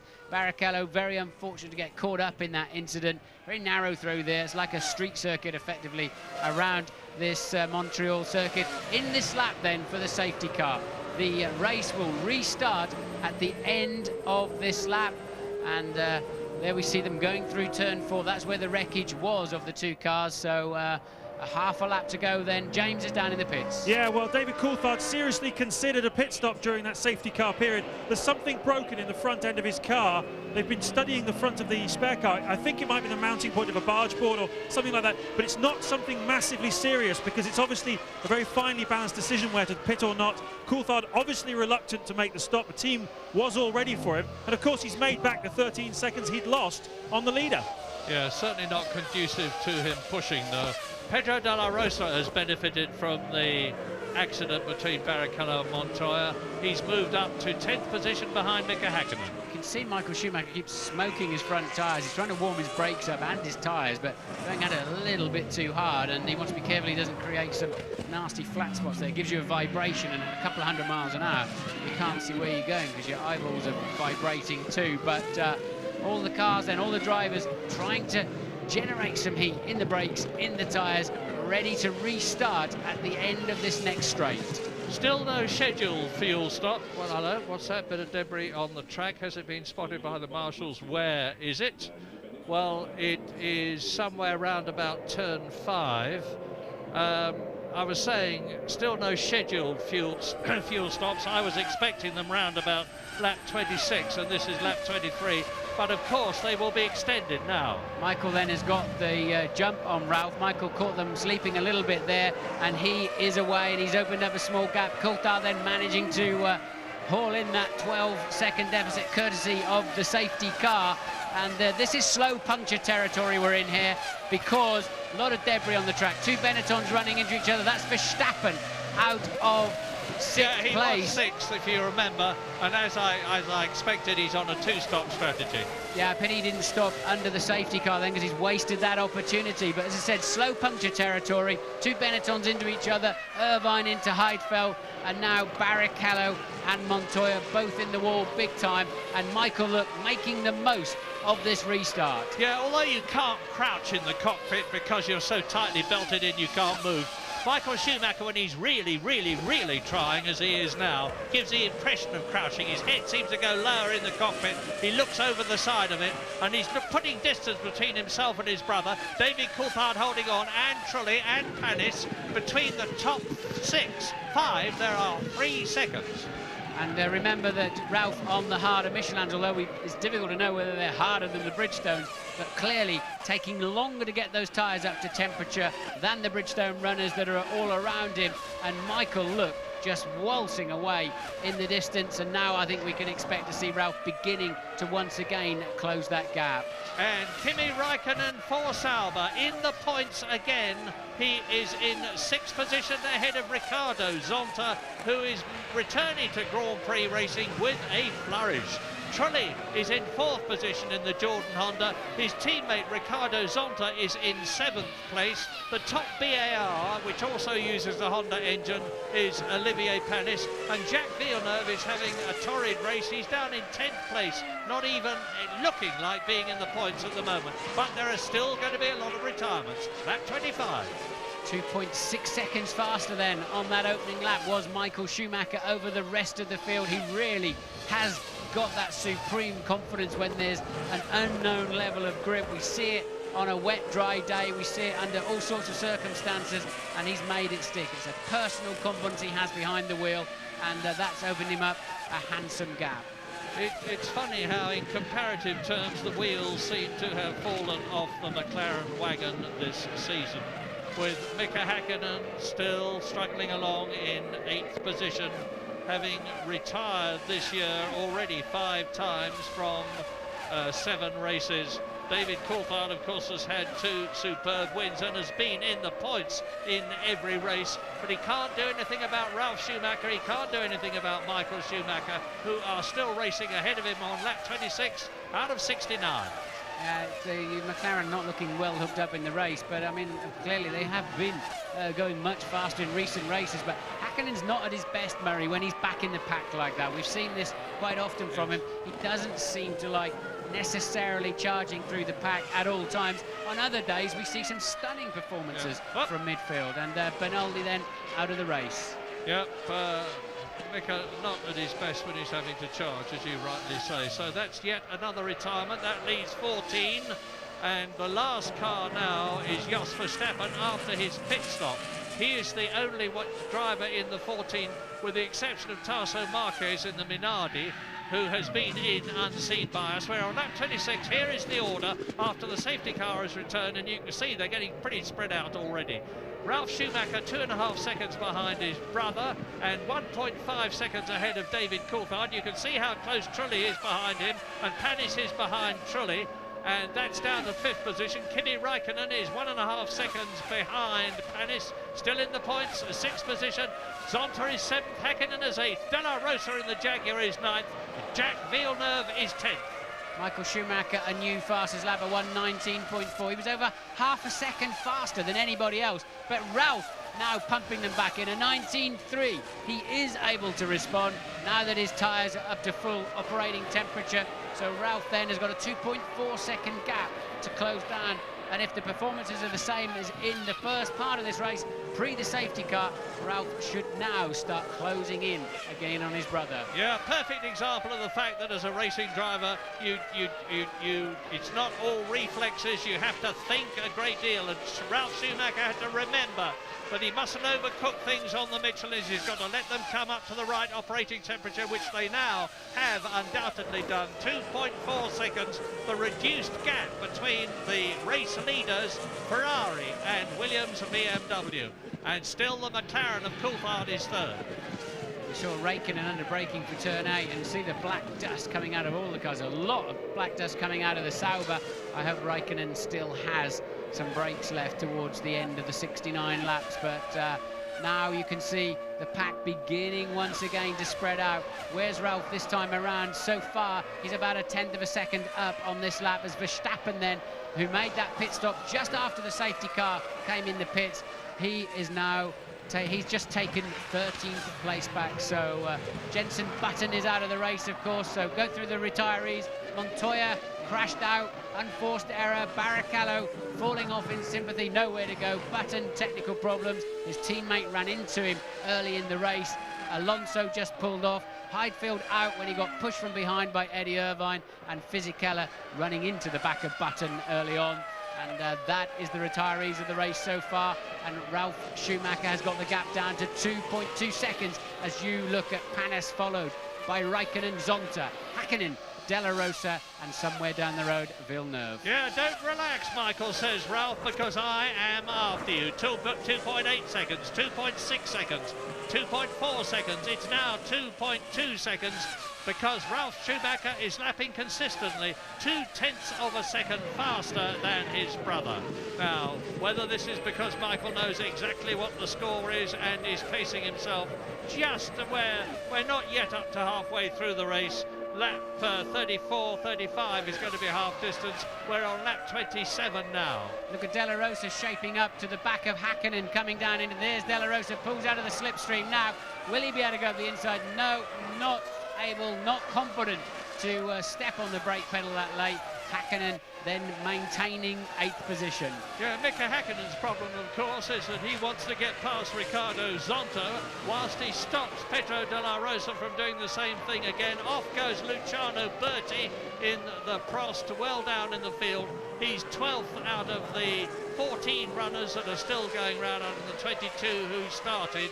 And Bertie's teammate, Jean Alesi, in the other Prost, is only one place higher up the field in 11th position.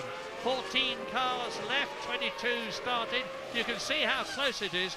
This is a typical Canadian Grand Prix. We see more nose-to-tail racing. So then the two Schumacher brothers up front, and they're in a class of their own. Michael's just done a 1:18.9 now.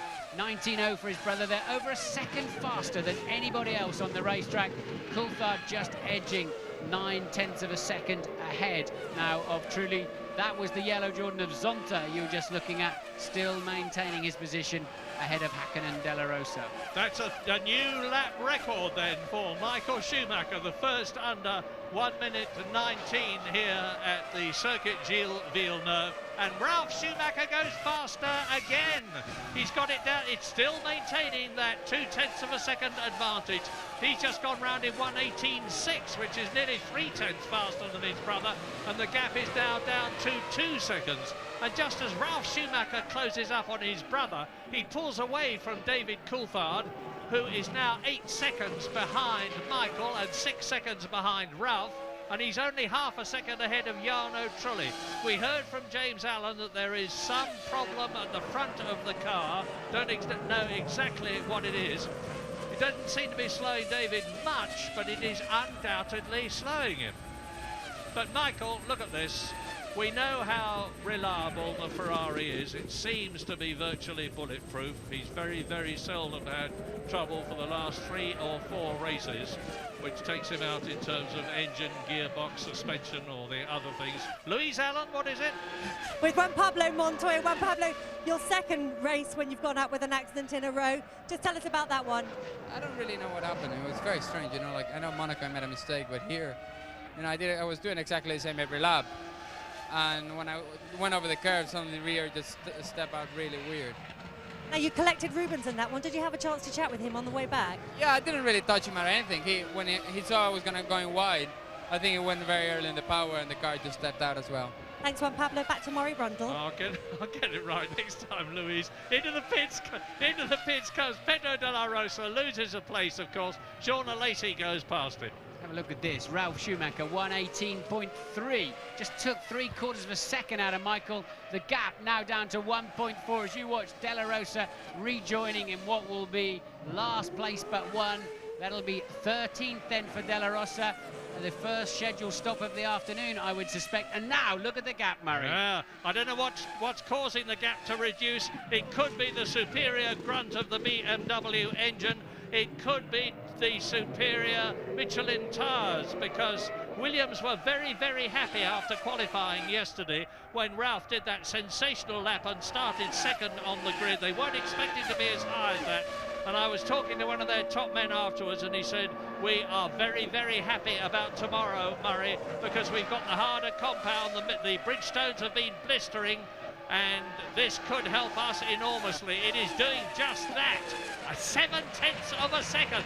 It's come down from 2.8 seconds to 7/10. You can see how close they are. Every lap he's doing at the moment, Ralf Schumacher, is a new lap record. There you go again, 1:18 of a second. And it's Coulthard who's under pressure now, lapping 1.7 seconds off of Schumacher's place. In third place is Coulthard. Truly is just 0.3 of a second behind him. So Coulthard not able to get back up to speed again. Wonder what it is. Wonder what he threw out of that car on the start line. But this is a virtuoso performance from these two brothers up front and a mile clear of anybody else. Yeah, Verstappen and De La Rosa have made their stops. They are 12th and 13th. The top 11 in this race, we're on lap 32 out of 69, have yet to come in. Of course, especially the two you're looking at, and they are so close that this race could now be decided by the pit stop. If a Ferrari mechanic or a Williams mechanic dropped a wheel nut, or it took a bit longer than expected to get the wheel onto its studs, or something like that, it could change the positions. If they come in on the same lap, it's going to be absolutely fantastic to watch, and if they don't, it's still going to be terrific. I think Ralph's surely got to have a chance of a nibble down into that last corner if he gets close to Michael in the slipstream. The Williams carrying a lot of wing this weekend. Normally they have had up to 5 kilometres an hour straight line speed advantage. They appear to have happily given that away this weekend to carry a barn door of a rear wing. And it seems to be paying off in the later stages of this first stint of the race.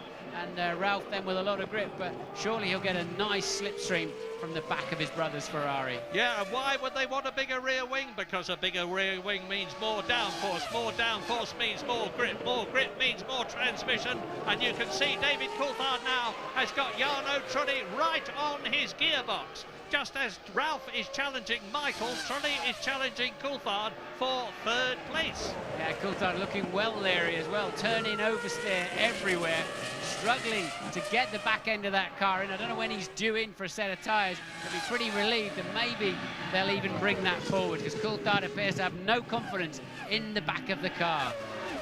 Yeah, he is the only McLaren in the points. Mika Häkkinen still making no progress. Ricardo Zonta is just 0.3 of a second in front of him in the Jordan, driving a very fine race, and Mika Häkkinen can do nothing about it. Jacques Villeneuve is 0.9 of a second behind Häkkinen in 9th position, and Jean Lacey is 2.7 seconds further back in 10th place in the Prost.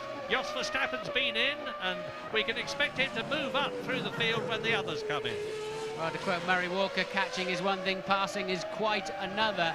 And Ralf, now he's in the dirty air, he's just in the zone. And Bertie in the pit lane, in the Prost again. I think that'll be scheduled.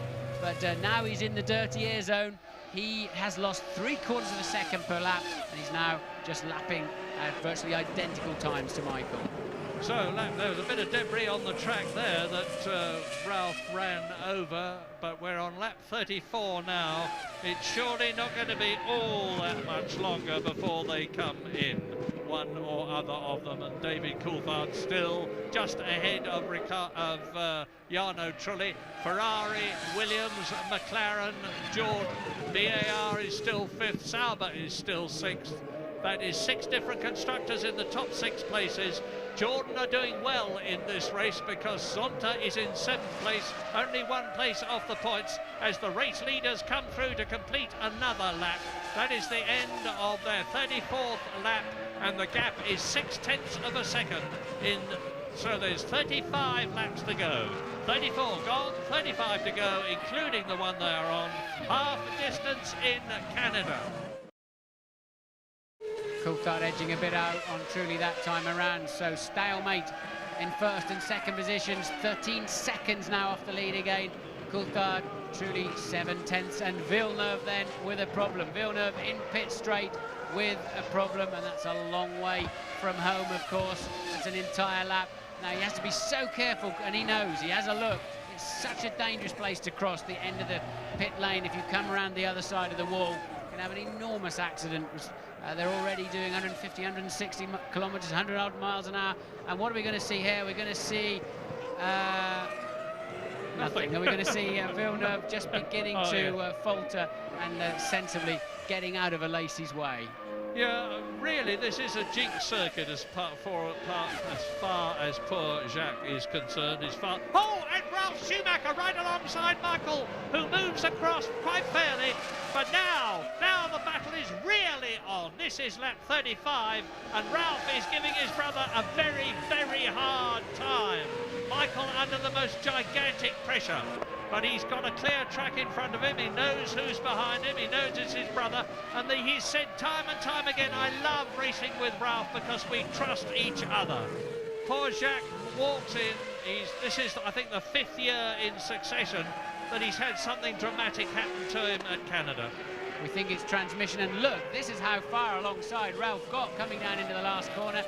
And not quite far enough in his view to make it stick. So that's where Ralph's going to make the move if and when he makes it. But let's remember, Michael's trying to win a world championship, Ralph's trying to win another race.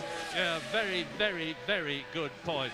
Now, Ralf Schumacher, of course, won the San Marino Grand Prix. Jacques Villeneuve giving an interview.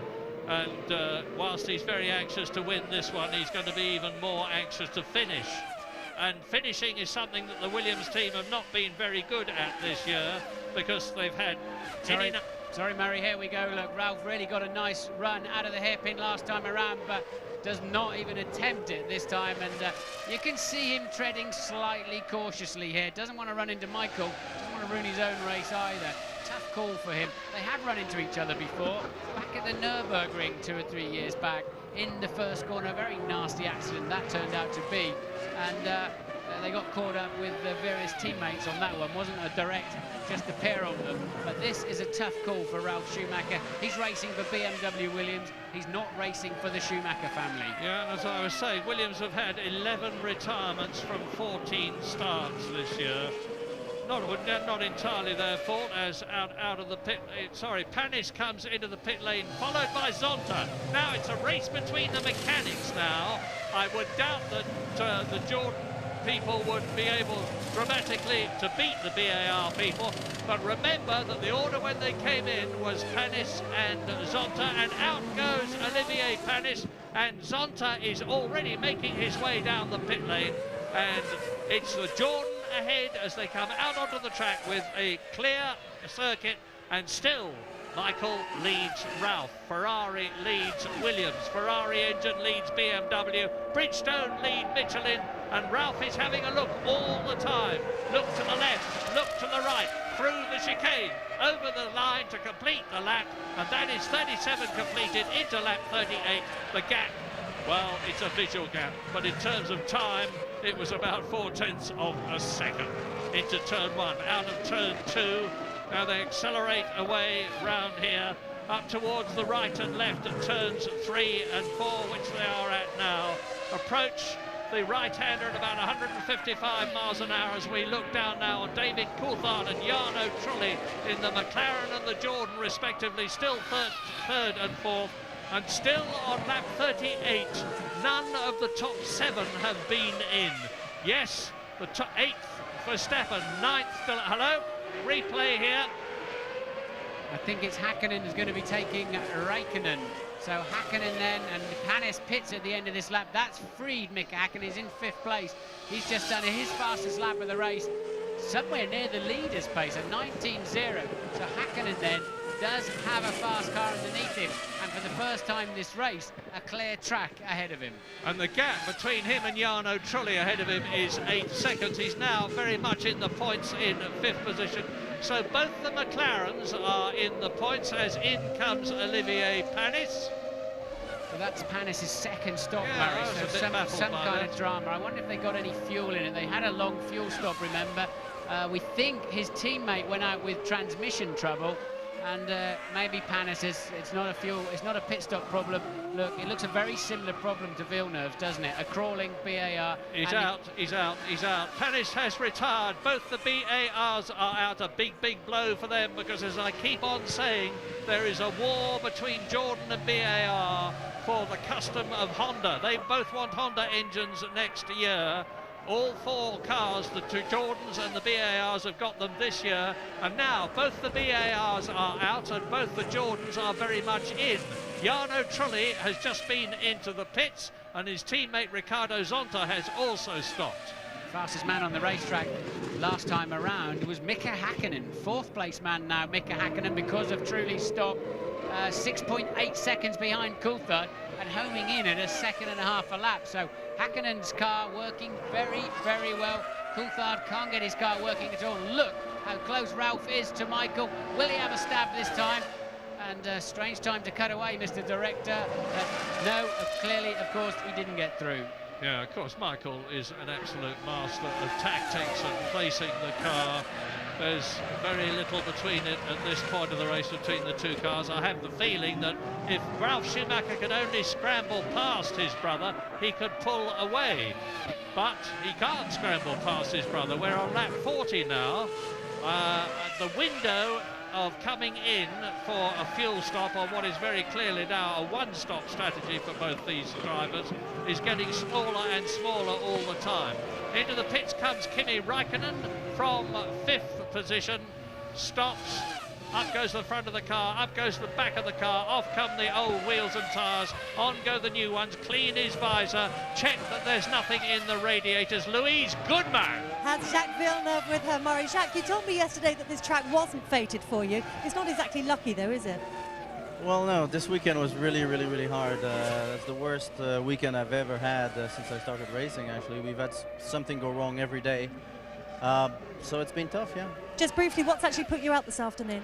I'm not sure. I believe it's the clutch, but it could be something else. But Louise, I must interrupt because I'm sorry. We were seeing another mighty challenge from Ralf Schumacher, but he just can't do it, Martin. He just can't get near enough to have a brave stab. Later in the race he probably will, but it's too earlier days at the moment. And just to finish off what Jacques was saying there, he believes it's a clutch failure. It looked as if Ollie Panis's problem could well have been the same in the sister BAR just 1 lap later. But Ralph then has got the fastest car underneath him, I think. I think with clear air, Ralph would be down there in the 17s by now. Yeah. 10 retirements, and there are 12 left. You've heard the retirements. I'll go through them again in order of retirement as you watch Michael and Ralph fighting for the lead. Fisichella, Irvine, Heidfeld, Alonso, Button, Barrichello, Montoya, Bernaldi and Jacques Villeneuve are out of the race, as is Olivier Panis. Last man running, Tarso Marquez. Another scrap shaping up then is Häkkinen, 4th place man, closing in down to 3.3 seconds on 3rd place man Coulthard, and Ralph as close as ever. But as I said in Monte Carlo, the man in front of you in a slow corner will always, of course, be on the throttle a car length ahead of you and launch out of the corner. Is this the lap Ralph can do it? No, it's not. No, and they're coming up to Luciano Berti to lap him. The young Brazilian who has switched from Jaguar to Prost is running last but one. He's 11th out of the 12 who are left. And both the Ferrari and the Williams are closing up on him. And if this happens at a difficult part of the course when they make to pass, as I've said in the past, it could be Ralf Schumacher's opportunity if Michael gets his passing move wrong.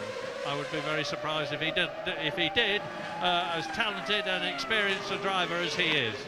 I think they should be bringing Coulthard in. He's losing too much time. Whatever his problem is out there, if it's tyres, he should be in now, because truly who he was racing with is out there lapping faster behind him because he's made his stop, but truly is going to slingshot past Coulthard. So is Häkkinen. So Coulthard then needs to keep his championship alive, hopes alive this afternoon. I think he needs to pit early. Häkkinen now, an 18.2. That is just about the fastest lap of the race. Not quite though, is it, Murray? No, remember what I said about Jos Verstappen stopping early and he would recover? Well, he has recovered. He is now up into 5th position.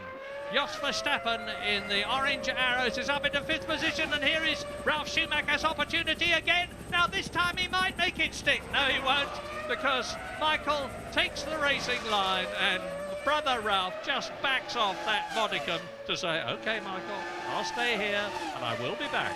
But it's very dirty up the inside there, Murray. It's so easy to go in there deep and then lock a wheel and bounce across those concrete blocks or across the grasscrete itself, and we can see the McLaren mechanics as Häkkinen then shaping up to pass Coulthard, as Coulthard does pit early. I think that is a smart move, or probably earlier than he could have, judging by how far these McLarens have gone earlier in the season. They saved fuel, of course, during the safety car period. James Allen.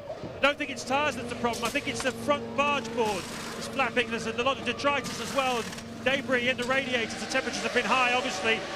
But slight delay as they get the fuel in, and he's away safely. But Coulthard, a smart stop. He was 25 seconds ahead of Trulli. It'll be touch and go as to whether he rejoins in front of him, but I think he has. Well, he's just got ahead of... Oh, and look at this. Bertie moves over and lets the leaders through. Häkkinen is up into 3rd place, having gone as far as 9th for a very long time. Verstappen is up to 4th. David Coulthard is 5th.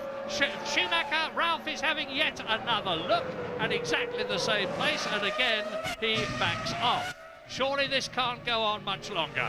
But Ralf knows if he snatches a break up the inside of his brother, he'll just career into the side of him or across the grasscrete, and he'll get a stop-and-go penalty if he makes a place by shortcutting the chicane. That's the problem up the dirty inside. Panis had rejoined the racetrack, and it looks like once again he's going to retire. Well, here we are, lap 44, Schumacher, Häkkinen 3rd, Verstappen 4th, Coulthard 5th, Jarno Trulli 6th, De La Rosa 7th in the Jaguar, Kimi Räikkönen down to 8th, Alesi is 9th, Zonta is 10th, followed by Bertie, Marquez, and those are the 12 runners. And what you're seeing now is an absolute demonstration, complete proof of the fact that this is the greatest pair of brothers who have ever raced in Formula One. We've had the Mexican Rodriguez brothers, the Canadian Villeneuve brothers, the Fittipaldis from Brazil, the Schechters from South Africa, the Brabham brothers from Australia, the Stewart brothers from Scotland, the Brambilla brothers from Italy, and Mark and his brother Jordi Genet from Spain. But these two top them all by a very, very long way. So no chance this time around. Verstappen then, remember he's on a 2-stopper. He's up to 4th place, Jos Verstappen. Häkkinen hasn't stopped yet in 3rd, and he's 24 seconds off the lead. But Häkkinen absolutely on the march since the traffic made pit stops or tripped over themselves. Suddenly he's been on a pace that would have enabled him to probably win the race. Strange that, his McLaren working very well. Will Coulthard's work any better with a fresh set of tyres? 1:18.2, the fastest lap so far. They're lapping at about 1:18.3, 1:18.4 at the present moment. So they're very, very much on the ragged edge of going as fast as they possibly can, as Michael tries to retain the lead. Ralf tries to take it. They are 25 seconds ahead of Mika Häkkinen. But it's good news for McLaren. There's 4 potential World Championship points for Mika Häkkinen, who thus far, and this is the 8th race of the year, has only got 4 points, so he could double his score at the end of this race. But David Coulthard down in 5th position, who needs every point he can get, with Michael Schumacher now 12 points ahead of him in the World Championship, is losing yet more points in comparison with the great German, who chases... Ralf chases Michael down to the chicane. This is the end of the 45th lap. Ralf follows in his brother's wheel tracks. Over the line they go. Now Mika Häkkinen should be about 25 seconds behind them. Panis ran out of brakes. Remember us talking at the beginning of how hard this place is on brakes. So we've had the first car out of the race after 45 laps with braking problems. Well, here is Mika Häkkinen alone on the track.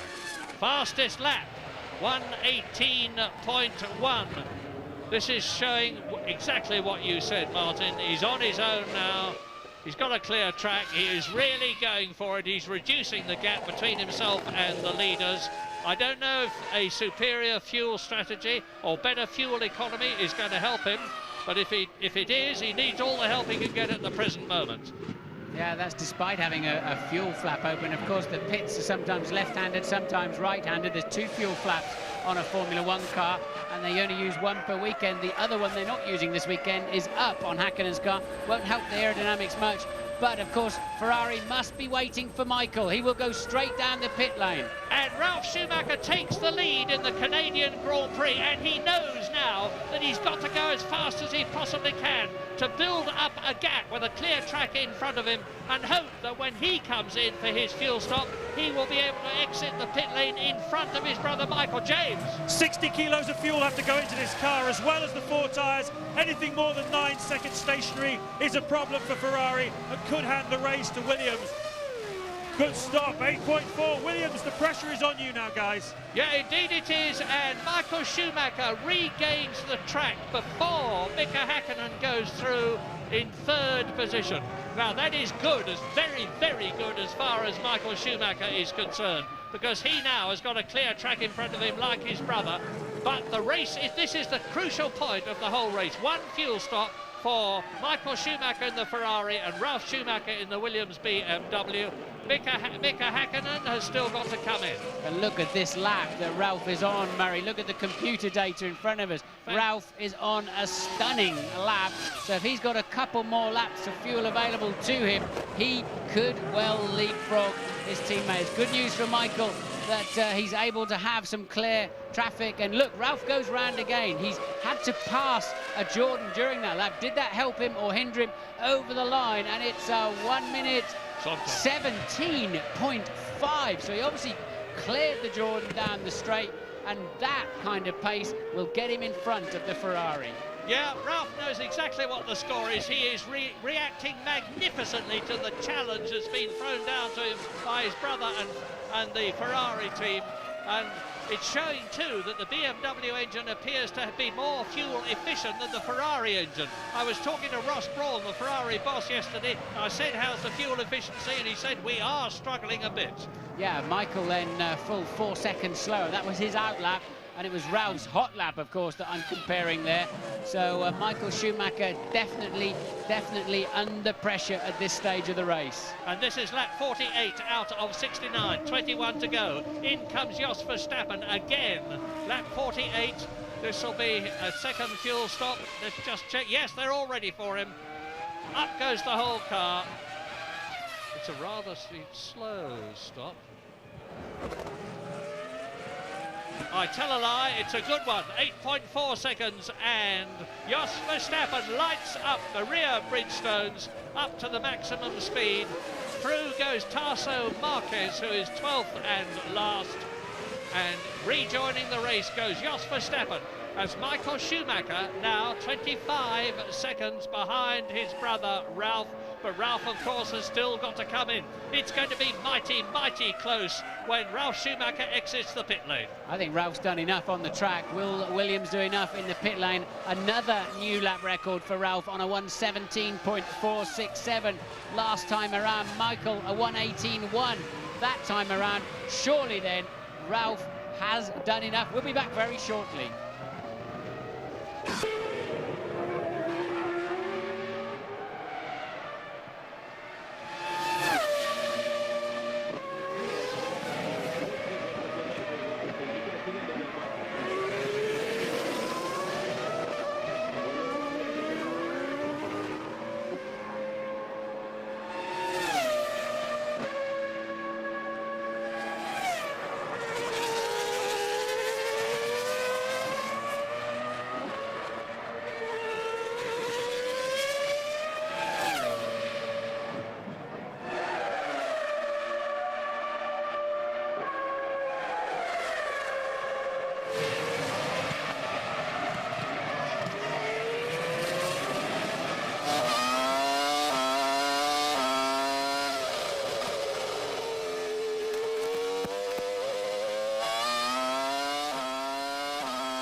of 16, lap 51 out of 69, and Ralf Schumacher has not, I repeat, not been in.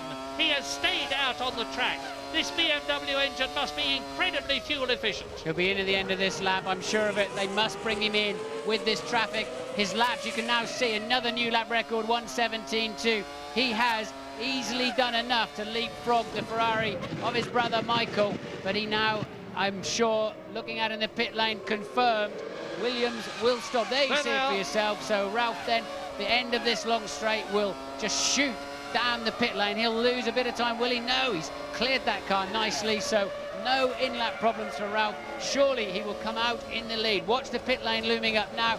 Get the speed off before the speed zone now. And down he goes. It will be a reasonable run. Somewhere in the middle of the lane are the Williams team. And looks so slow, Murray, doesn't it? Yeah, but this is the crucial point of the whole race. If they do a nice clean stop, and the Williams team are very experienced at this, on go the new Michelin tyres. The wheel now to tighten up now. Where is Michael Schumacher? Ralf Schumacher comes out of the pit lane now, and there is Michael in the background. Ralf Schumacher rejoins the circuit, and a roar of approval from the crowd. They can tell a real fight when they see one, and Ralf Schumacher looks, I'm going to be very cautious in what I say now, looks as though he is on the way to a second brilliant victory of the year, having won the San Marino Grand Prix at Imola. Because he has come, he stayed out, he put up 4 successive lap records to increase the gap between himself and his brother Michael, and Michael Schumacher is now 6.5 seconds behind his brother with 18.18 laps to go. So Ralf Schumacher then on his out lap. Michael will close him down a bit on this lap as he builds up full operating temperature on the brakes and tyres once more. We saw Ralf taking a bit of time to get up to speed after the pace car situation with those harder Michelins, which are working so beautifully this afternoon. It's harder to chase. It's easier to chase rather than be chased. Can Michael turn the table? So Ralf Schumacher leads Michael Schumacher. Hakkinen stopped and maintained his third place ahead of Coulthard, who still has no pace despite the tyre stop. Some kind of drama going on with Coulthard, we don't know what. Della Rosa is 5th. I believe he will stop again yet. Jarno Trulli back in 6th place. Yeah, it's good news for Jaguar fans after the disappointment of Eddie Irvine's early retirement when he collided with Nick Heidfeld, because Pedro Della Rosa, new to the team, is up there in 5th position behind David Coulthard. You can see how close the McLaren and the Jaguar are, and you can see that the yellow Jordan of Jarno Trulli is also that you can see the gap between them. As down to the dreaded chicane they come, and Della Rosa has a look. David Coulthard says no, moves across. We're on lap 53, 5.3 seconds the lead. Yeah, you saw Della Rosa catapult into the pit lane there behind Coulthard. It's so easy to misjudge that. You've got one car slowing for the hit of the chicane and another not slowing because he's going in the pit lane. Often the scene of a few near misses, so that'll put Della Rosa back down the pack a bit. Kimi Räikkönen is next up then. He moves in to 6th place. Alesi 7th. He's stopped already. Della Rosa on a 2-stopper, I believe, will come out 8th. Verstappen just pips him through, so Della Rosa 9th. And there are still 12 cars left in the race out of the 22 who started as we leave Canada. We'll be back, of course, for the final stages of the race.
into the closing stages of the Canadian Grand Prix. Lap 55 out of 69. And Ralf Schumacher has not only pegged the lead over his brother Michael, he has increased it to 7.7 seconds with a lap of 1 minute 18.4. Mika Häkkinen is still in third position ahead of David Coulthard, who is closing on his teammate at the rate of about 0.3 of a second. Jarno Trulli in the Jordan is fifth. Kimi Räikkönen is in sixth place. And Räikkönen has this man Lacey chasing him down for that final crucial World Championship point. But let me just remind you how Ralf Schumacher got ahead. He put in a series of stunning 1 minute 17, setting a new lap record finally of 17.2, taking a best part of a second a lap out of his brother through that stage of the race. Just before his pit stop, they had more fuel on board. Häkkinen cleared, Coulthard in the pits, unscheduled stop, terminal problem for David Coulthard. Yeah, that is an unscheduled stop and a final stop too. This is going to be the first race of the year in which David Coulthard has not scored points. James. It's burst of flame as he comes down, and the engine, of course, you can see for yourself, has blown up, but he kept it going all the way down the pit lane. I'm looking for trails of oil, enormous amounts of smoke, but I have to tell you guys, I'm down here in the Williams garage at the moment, and they are so pumped up. I was talking to Patrick Head before this race. He said, we've got to get these boys back into the mentality that we come to a racetrack to win.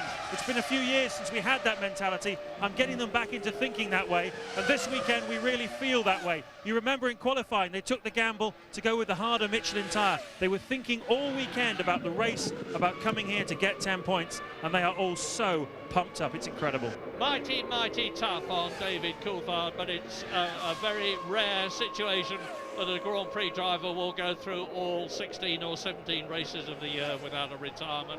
McLaren and David did a fantastic job to score points in all the first 7 races, to win 2 of them, to finish second in 2 of them, to be a third and then 2 fifths. But it's happened. The weakness of some element in the car has shown itself, and out goes David Coulthard. And that means to say that if Michael Schumacher can just finish this race second or first, and he's second at the moment, he's going massively to increase his already substantial lead over David Coulthard. So Michael Schumacher is now driving for 6 points, Murray. He's now 1.5 seconds a lap slower. I don't know if he's got a problem. He's had some fairly slow laps, especially in the middle sector, maybe just conserving his brakes. He knows that this car of his brother's has been faster pretty much all through the race. When it was up to speed, he knows he can't chase it down. I believe he's driving for those 6 points. Häkkinen is 28.8 seconds behind Michael Schumacher in third place. So they're truly Räikkönen and Alesi then, 4th, 5th and 6th, Alesi in the points. Yeah, great news for Prost, because Jean Alesi, the veteran, has only scored 1 point, and Prost have been out of the points for literally years, and it looks as though they're going to get one in this race. But yet again, I have to find superlatives, new superlatives, for this incredible young man, Kimi Räikkönen, who's making his first year appearance in Grand Prix racing. And this is yet another circuit that he's not raced at before, Canada. And here he is going round in the Sauber in 5th position. And it looks as though there's 2 World Championship points for him. He's already finished in the points twice this year, his first season of Grand Prix racing, in Austria and in Australia. And he is a phenomenon. I've said it before, I'll say it again. I hope Peter Sauber, for his sake, has got a very binding contract. We've heard a lot about contracts in the last few days. Well, Peter Sauber needs to have one that's made out of titanium and welded shut to keep Kimi Räikkönen, because all the top teams will be looking for this young Finn to join them. Lap 59, and you're looking at double world champion Mika Häkkinen in the only McLaren still in the race. Third position, potential 4 World Championship points to double his total so far. The 2 Schumachers lead as they have done all through the race, but now it is Ralf ahead of Michael with an ever-increasing gap. It is 12 seconds now. Mika Häkkinen is closing down very slowly on Michael Schumacher's Ferrari, not nearly fast enough to get second place unless Michael Schumacher has got quite a major problem that we're not aware of. And Jarno Trulli and Räikkönen, Jordan and Sauber head Jean Alesi and Prost, who is 6th. Jos Verstappen just out of the points, as he has been before this season in the Arrows, and 11 cars following the retirement of David Coulthard are still running. First time then in 8 races, no points for Coulthard. His World Championship dreams going up to a certain extent in smoke this afternoon, but the season, I guess, is yet young, but it's looking tough. He'll be thankful of one thing, and that's that Michael at the moment is looking like a 6-point a day and not a 10-point a day. But Williams has not been the most reliable car on the racetrack, Murray, through this season. Even Sir Frank was moved to have a bit of an open moan about that earlier on in the weekend, but right now Ralph is the class of the field. We're going to take a short break.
Lap 61 completing now into lap 62, up to turn 1, then turn 2 goes Ralph Schumacher, who is pulling away from his brother Michael, who has very clearly decided to settle for 6 World Championship points for second place in the Ferrari.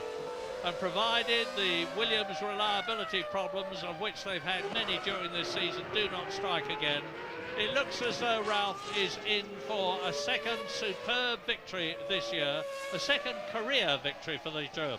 Yeah, it's strange, isn't it? You see that happen so often. He waited 70-odd races to be able to win a Grand Prix, and all of a sudden he's looking at his second one virtually immediately. It so often happens that you break through into a whole new level of performance, and we've certainly seen that from Ralph this afternoon. And that Arrows of Verstappen is about to lose its brakes. If I were you, Jos, I think I'd park that, because the front left brake disc has worn virtually through, and I'd imagine the I'm guessing here a bit, but I would imagine his brake pads are just about touching in the middle right now. Yeah, it was just here that literally Heinz-Harald Frentzen had a brake disc explode on him in the Jordan in the past, and went out of the race in a very strong position.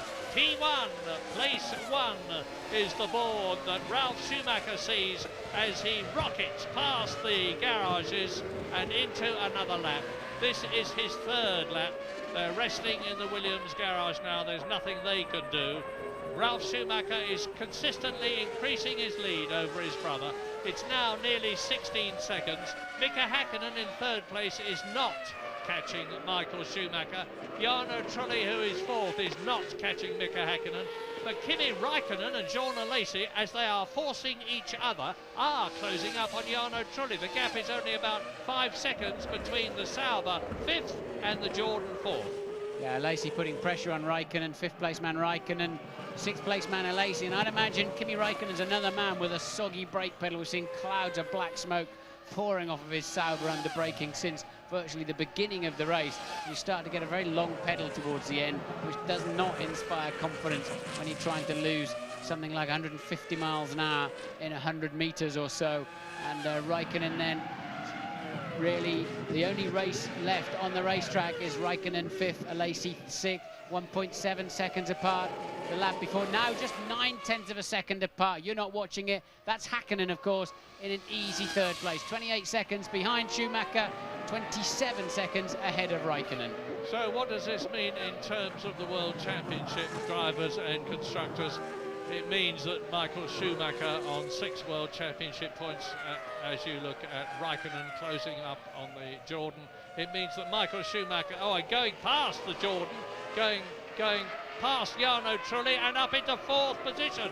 So here's Jarno Trulli at the chicane, taking a wider line. Kimi Raikkonen tucks it in tight and rockets past the Jordan to increase his position, prove his position up into 4th place. Terrific.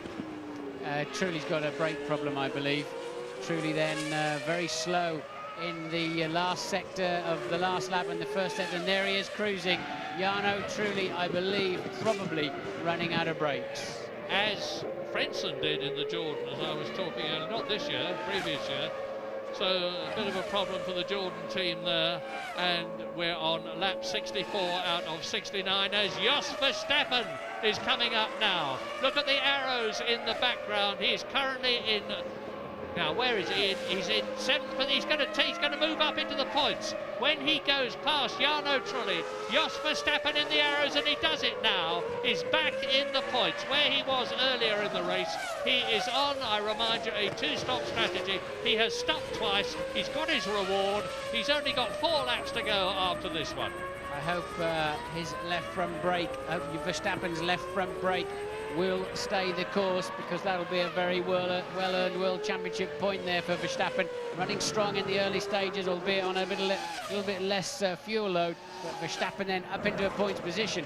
But we know he must be struggling with brakes. Yeah, and it's lap 65, so 66, 67, 68 and 69 to go in this long race, which is always so much of a car breaker, always so much of a brake wrecker. And as I said before the race even began, it's a race of attrition. 22 started, there are 11 left. I wouldn't be at all surprised if we see a couple of retirements in the very few laps that are left, because as Martin has pointed out, and as you can see from the brake dust that is pouring out from some of these cars, they are right on the ragged limits of brake wear. Ralf Schumacher leads Michael by 18 seconds, leads Mika Häkkinen by 44 seconds, leads Kimi Raikkonen 4th by 71 seconds. Jean Alesi is only 2 seconds behind Raikkonen in 5th position. Jos Verstappen is 6th and has been lapped. So it looks to me as though a maximum 5 cars are going to go the distance. Probably not that. Trulli then in the pit lane. We'll have to wait for confirmation of his problems, and the engine seems fine. As I say, I'm pretty sure that's going to be a shortage of brakes. New braking system on that car this weekend. Yeah, and Trulli got very air-rated when he lost a potential 3rd place on the grid because he was made to park in the Parc Fermé. He really does seem to have very bad luck, this young Italian, and as I said earlier on, he doesn't always, in fact very seldom, get the reward for which his talent entitles him. Looks as though Ralf Schumacher's going to do it though. Winner in Italy, San Marino Grand Prix. He, in 1998, was pretty disgruntled in Belgium when he was given team orders to stay behind Damon Hill, who gave Jordan their first ever victory, with Ralf Schumacher finishing in 2nd place. He goes over the line to complete his 66th lap. So he's just got those 3 laps now of less than 3 miles each, less than 9 miles now for a famous victory, a 2nd one for the Williams, BMW, Michelin, Ralf Schumacher partnership. Michael swerving around. The plastic bags laying on the racetrack there, critical if they get in your air intakes. So Michael then just really driving for the 6 points, lapping 8/10 slower than his brother, but his brother's cruising as well now. They've been in the 17s, they're now in the 19s and 20s. There's nothing to be gained. Oh, that's Verstappen. That's Verstappen out of the race. It's exactly what you said was going to happen. Afraid so. You could see it coming. That's going to be a brake failure, and it always goes when you most need them. Well, Martin, that means that Jaguar are now on a potential World Championship point. The first one in the team for Pedro de la Rosa. Eddie Irvine, of course, finished in 3rd place at Monaco, and there is the spin that took Jos Verstappen, probably due to a brake failure, out of the race and promoted Pedro de la Rosa to 6th position in the Jaguar for 1 World Championship point. We're on lap 67 now, coming up to lap 68 as over the grid now goes Ralf Schumacher on his last lap for 1, and it's at this point in the race that I always like to give credit not only to the drivers but some of the other team people. Ralf Schumacher himself, of course, Sir Frank Williams, the great head of Williams Grand Prix Engineering, with his long-term partner Patrick Head, the top of the technical side, Sam Michael, who has done so much, and we mustn't forget BMW, Dr. Mario Tyson, who's done a superb job, nor Michelin, Pierre Dupasquier, the very wily Frenchman who has brought Michelin back into Grand Prix racing and is about to get his reward, a 2nd victory, which is something that I think even Michelin themselves didn't expect in their first season of returning to Grand Prix racing. Very, very slow lap for Michael Schumacher last time around. Maybe he's just swanning along. He knows he's easily got 2nd place in the bag. Lacey then is up to 4th. 5th, sorry. Kimi Räikkönen takes that 4th place position at the moment. And as you said, Murray, De La Rosa, now you can see him, is in 6th place. So another point for Jaguar. And if he can get over the line, and Ralf Schumacher then commencing what must be his final tour. Yeah, it will only be his 3rd finish of the year 2001, but 2 of those finishes, assuming he does the last 2.5 miles, which he's got now, are going to have been victories. And it looks as though Williams have beaten the reliability problems, because as I said earlier on, the fact that Montoya is out of the race was nothing to do with the car, it was to do with a mistake that he made. It's great to see another constructor at the top. No discredit to Ferrari, no discredit to McLaren. They've both done over the years and are continuing to do an absolutely superlative job. But not many people like to see the same 2 teams winning all the time. And we're getting some real competition in Formula One now, back from Sir Frank Williams' team that has done so much in the past, had great names like Keke Rosberg, Nelson Piquet, Nigel Mansell, Damon Hill succeeding. And it looks now as though Ralf Schumacher is going to join that illustrious Hall of Fame as he enters that long straight for the last time, comes down to the chicane, 2nd gear, 70 miles an hour on the apex from 205 miles an hour to exit it, and Ralf Schumacher wins the Canadian Grand Prix for Williams, for BMW, for Michelin, and of course for himself. A superb win, and another brilliant drive, not only by Ralf but by his brother. Brothers are going to finish 1st and 2nd here at Canada. Still waiting for Michael. Here he is, 6 World Championship points, more in this race than David Coulthard. He now leads the championship by 18 World Championship points. So Michael Schumacher, I don't know what the problem was, but he won't be too unhappy. Mika Häkkinen finishes in 3rd place, having started 8th and dropped as low as 9th. Well, the problem was Ralf in the Williams was faster, and that mid-sector, we could see that as soon as he could catch Michael easily, he couldn't pass him.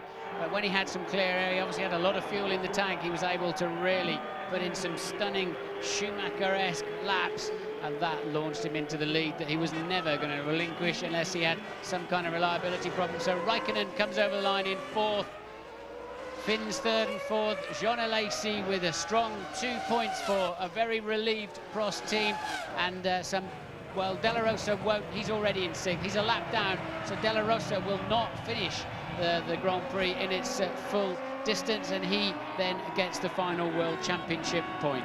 Well, obeisance to Ralf Schumacher as we leave for a break, and we will be back.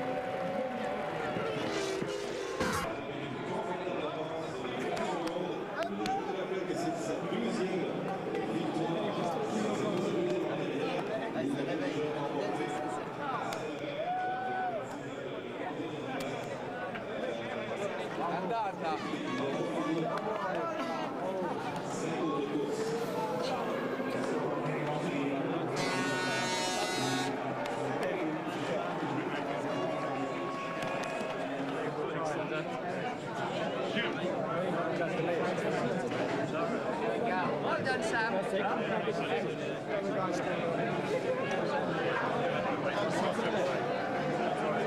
you very much.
Aber nur vor mir war es, das gibt's doch gar nicht.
to rough by Bernard Landry, the trainer of Quebec, the Premier Ministre du Quebec.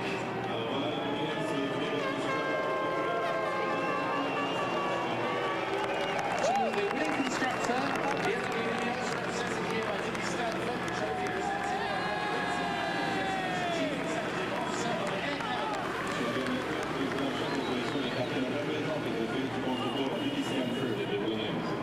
To the second place driver, Michael Schumacher, the trophy presented by John Mandel, the Canadian Minister of Foreign Affairs and International Trade.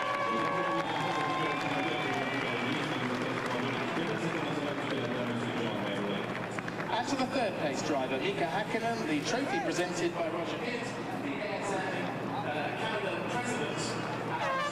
And his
Stopp machen können. Wir haben gesehen, und was mir freut ist, Also bei der Story entscheiden müssen, aber wie immer gesagt, Kanada ist das nächste Rennen, wo wir gut ausschauen müssen und es ist eingetroffen, das bestätigt eigentlich, dass wir ganz gut einschätzen können, wo wir Leistung oder wo wir unsere Schwachstellen haben. Und darum glaube ich, dass wir in diesem Jahr schon noch einige Mal angreifen werden. Ciao. Danke. Canadian Grand Prix. It's the winner, Ralf Schumacher, Michael Schumacher, and Mika Häkkinen.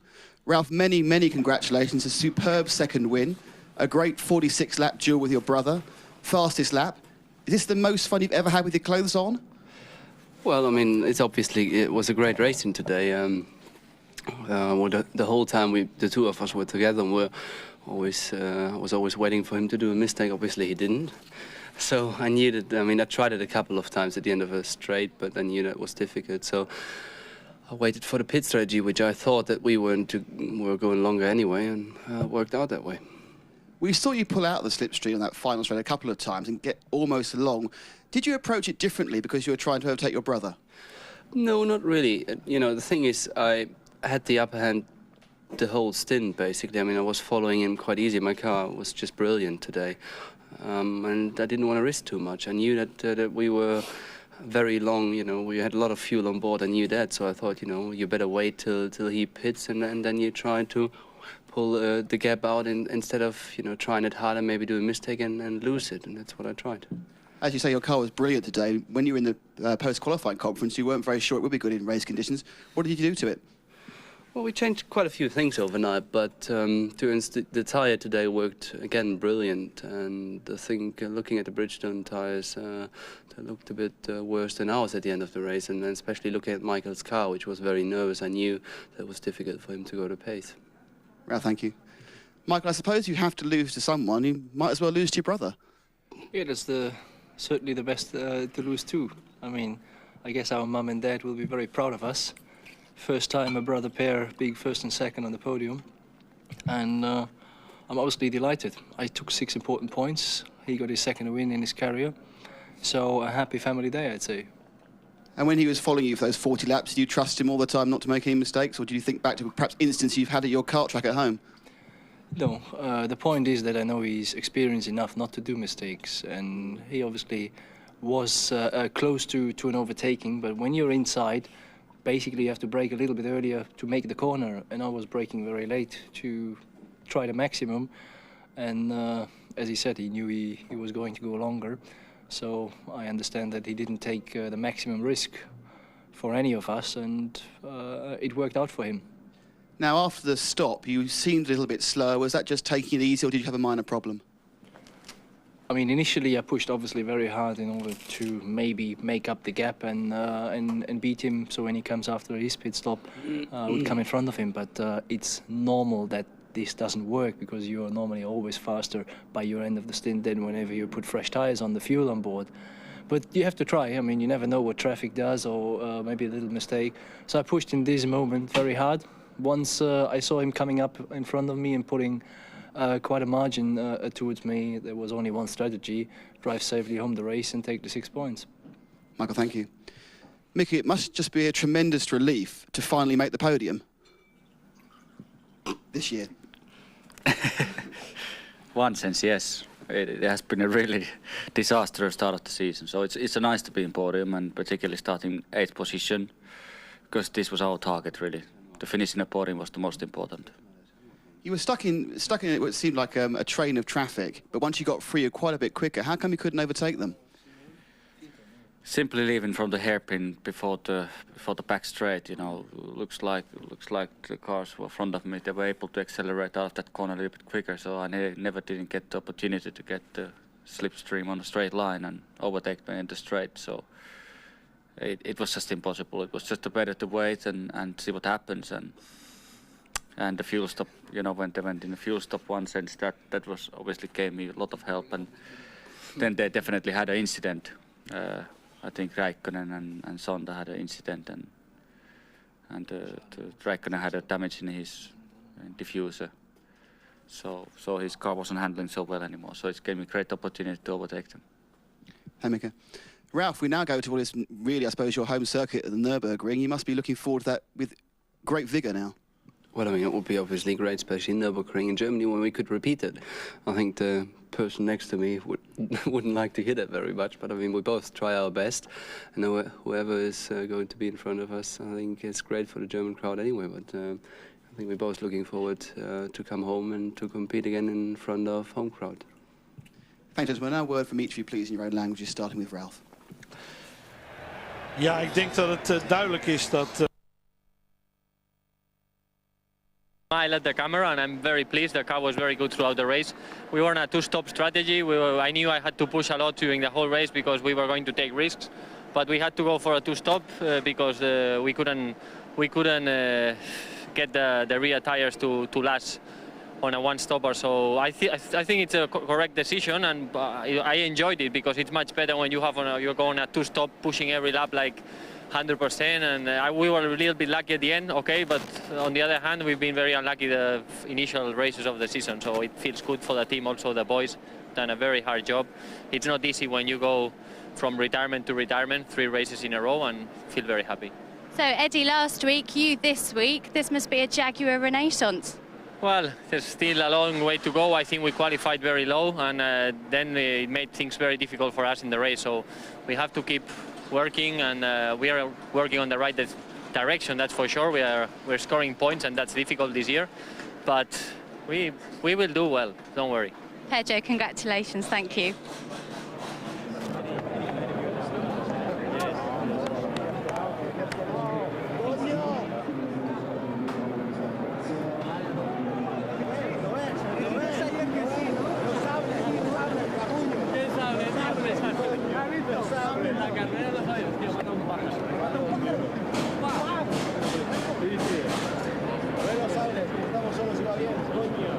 Hostia, es verdad, ¿no?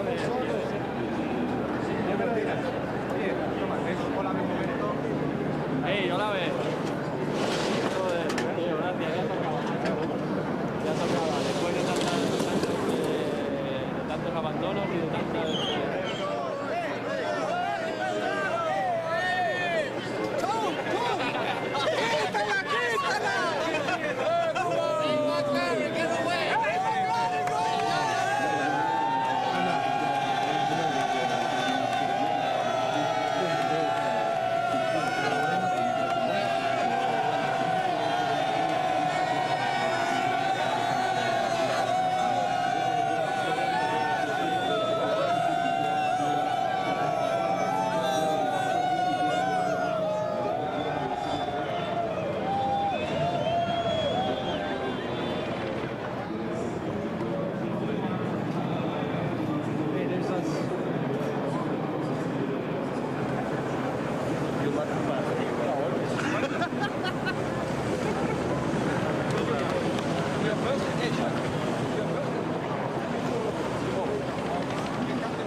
En Michael Schumacher die de training helemaal naar zijn hand kon zetten.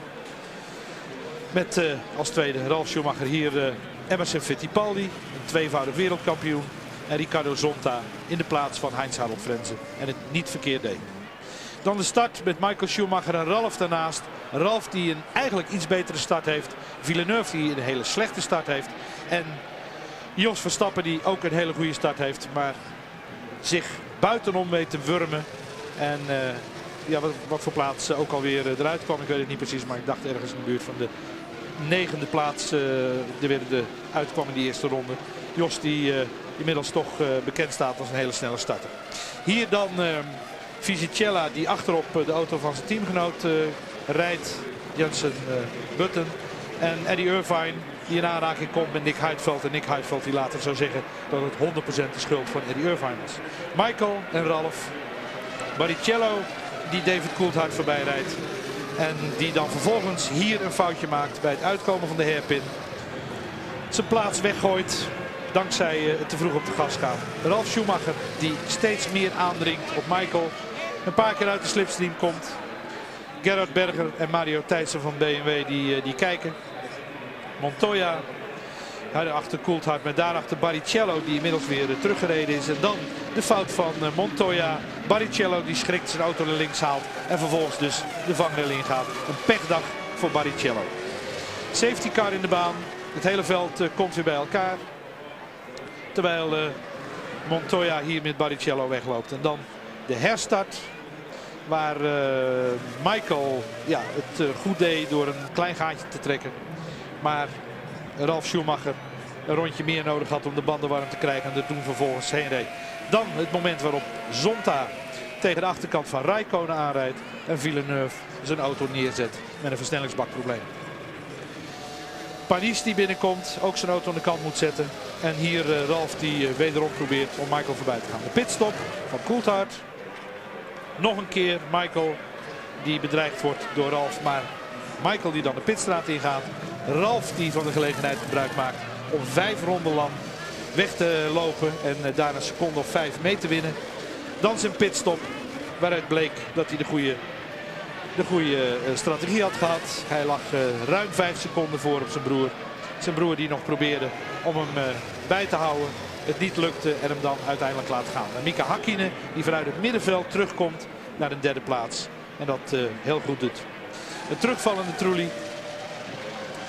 Het bord en dan Jos Verstappen. U ziet het hier nog een keer. Die eerst al remproblemen had. En hier nog zo'n groot remprobleem heeft dat hij 3 ronden voor het einde helaas in de grindbak terechtkomt. 1 wereldkampioenschappunt weg moet geven. En de zeer sympathieke winnaar Ralf Schumacher van de Grand Prix van Canada. De tweede van dit jaar voor Ralf Schumacher. Een snelle Grand Prix gereden in 1 uur en 34 minuten. Michael Schumacher tevreden moet zijn met de 6 behaalde punten. En Mika Häkkinen die tevreden is omdat hij weer eens op het erepodium staat. En het goede moment weer gevonden heeft. De 2 broers die elkaar omhelzen. Michael misschien toch wat zuurder is dat hij geen eerste Jean Alesi die zijn helm weggooit. En een fan die daar heel blij mee is. En Ralf Schumacher die vervolgens een enorme champagne douche krijgt. Het team wat daar enthousiast over is. Ralf Schumacher dus 1, Michael 2 en Mika Häkkinen 3. En dat was de Grand Prix van Canada. Tom, nog iets aan te vullen? Helemaal niks. Grandioze race. Dan hier nog in beeld het kampioenschap. 58 punten voor Schumacher, 40 voor Coulthard, Barrichello 24 en heel dicht genaderd Ralf Schumacher. Dat zijn de 4 die nog enigszins meedoen. Alhoewel het dit jaar absoluut toch moeilijk zal zijn om Schumacher te benaderen. Vrolijkheid ook in het kamp van Prost. Die 2 punten hebben. Jean Alesi die misschien wel net zo blij is met deze 5e plaats als hij ooit was met zijn overwinning hier in Canada. En hij is in ieder geval tevreden. Ja, over 2 weken de Grand Prix van Europa, zo heet hij, op de Nürburgring. Ongetwijfeld veel Nederlanders zijn, maar Tom, over 2 weken zit jij hier weer. Ik niet, want Ronald van Dam is dan weer terug om het commentaar te leveren bij de beelden van Kanaal Plus, die absoluut het beste zijn van alles wat er uitgezonden wordt. Fred, hartelijk bedankt.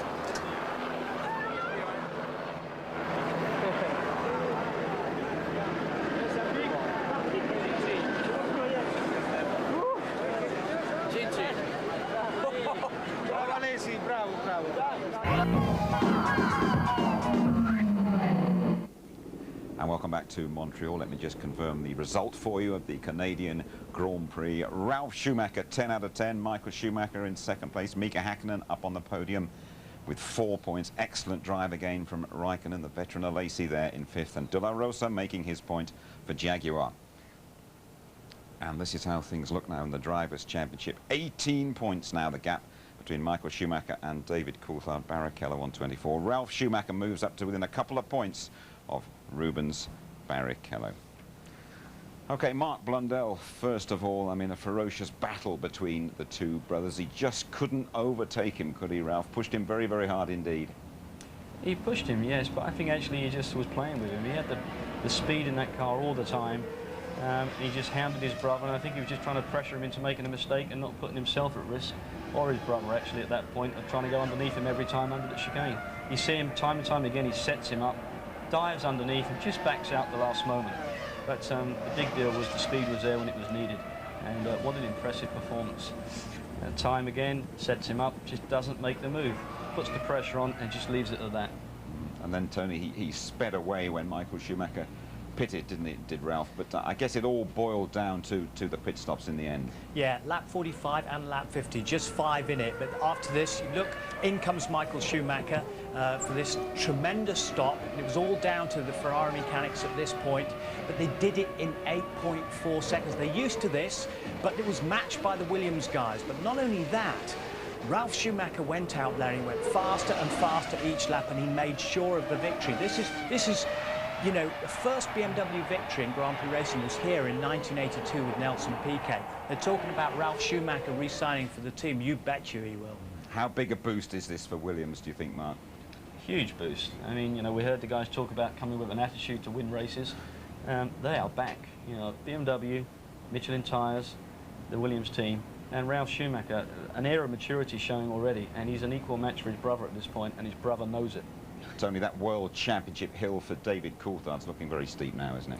Yeah, it is, but we're still just coming up to the halfway point. It only takes a couple of retirements from Michael Schumacher. It happened to him last year. He had accidents, he had suspension breakages, he had an engine go, as unfortunately David Coulthard did today. Now, that's not like Mercedes-Benz. They've been very, very good so far, and he's scored points in every race so far. Unfortunate for Coulthard, but we knew there was something wrong, didn't we? We thought there was a spanner in the works somewhere.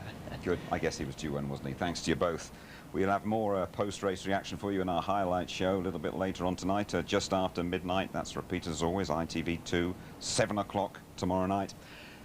And in a couple of weeks' time, off we go to the European Grand Prix. It is at the Nürburgring. We give you the full ITV service, the qualifying live at 11:30 on the Saturday race. Lots of pre-race build-up. We start just after midday, and the highlights 11:45 on the Sunday night.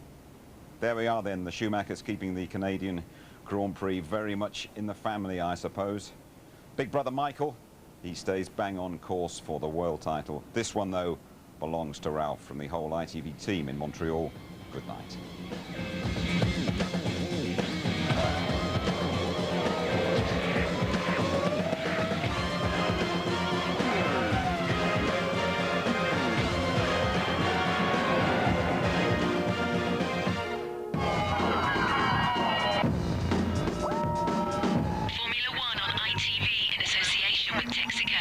Red Flintstone car wasn't set up, so I couldn't get my feet out to paddle on the floor.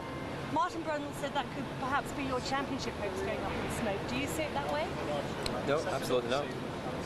I'm not. I haven't been looking at the points, and I won't be until someone says you can't win the championship anymore. You know, until then, I believe I can, and I'm going to be working towards it. David. Yeah, Ralph helps. David, talking about Ralph, do you think he's a real rival for the championship now? I think that he's had the opportunity to win races all year, as he's shown, and I think that obviously this circuit suited him very well, and as we know that in Monza and Hockenheim they could be two good circuits for him as well. So yes, I think that they are strong, but I still think that Ferrari are still the strongest challengers to ourselves. 18 points behind Michael, is it too much, or is it?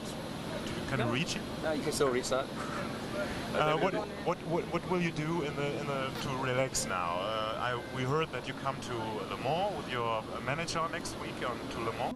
Yeah, I go to Le Mans to watch Martin and support him for a change, and just enjoy the atmosphere of going to a race, to be a spectator for a change. Thank you.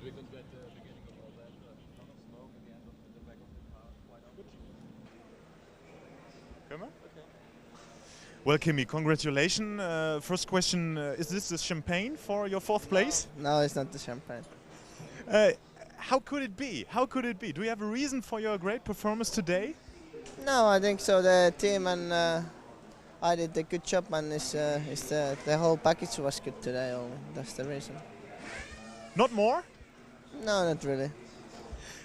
Kimi Räikkönen has now 7 points. Mika Häkkinen only 8 points. So is it a big dream for you to be in front of him at the end of the year? No, it's not a dream for me, but of course it would be nice to be, but I doesn't really count against him. I just try to get as many points as I can, and that's it. Did he talk to you? Did he talk to you? After the race, no, not yet. But I think so. We will see each other. Maybe. Is he a little bit proud of another Finnish guy? I don't know. You need to ask from himself.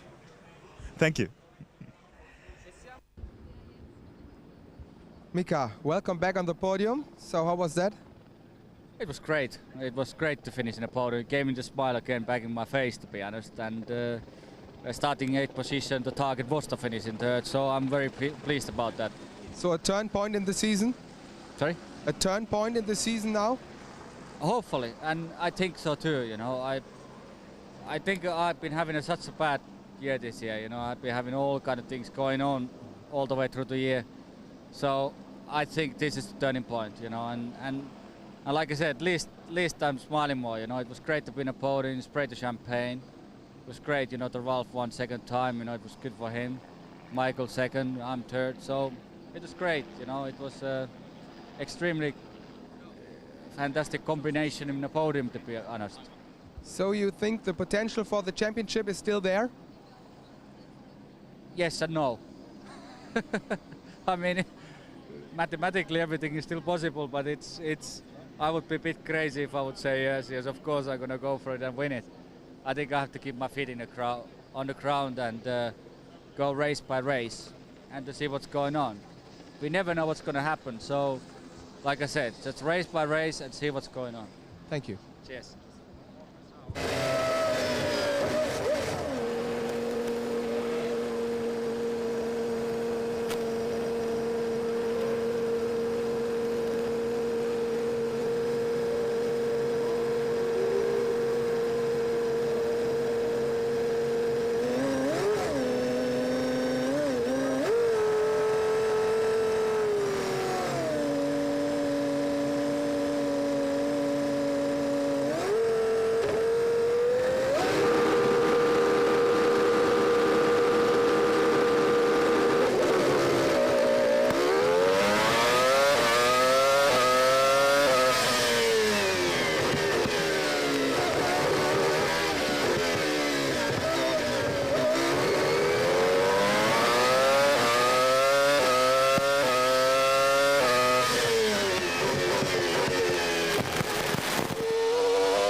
That's it, we're out.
Giancarlo Fisichella, your race was over very quickly. Can you tell us what happened? Did you hit the arrows? Yeah, I was in the hairpin, and Bernaldi had a problem with his engine. I think he stalled or something like that. In acceleration, I touched him and broken my front nose, and then here in the braking for the last corner, I touched even Jensen Button and lost my suspension. Giancarlo, thank you.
high water and oil temperature. Now you're going to need to push me.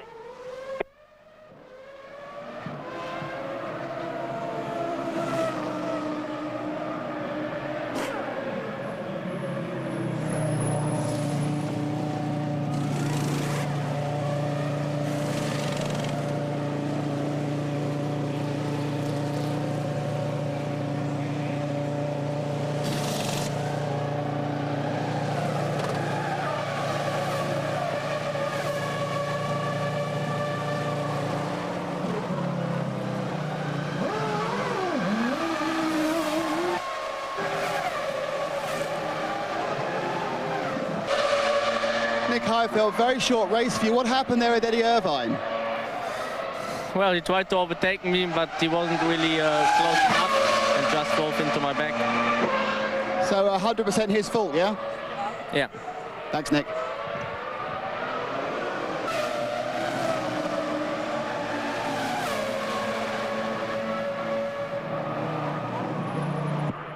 Just switch it off, mate, please.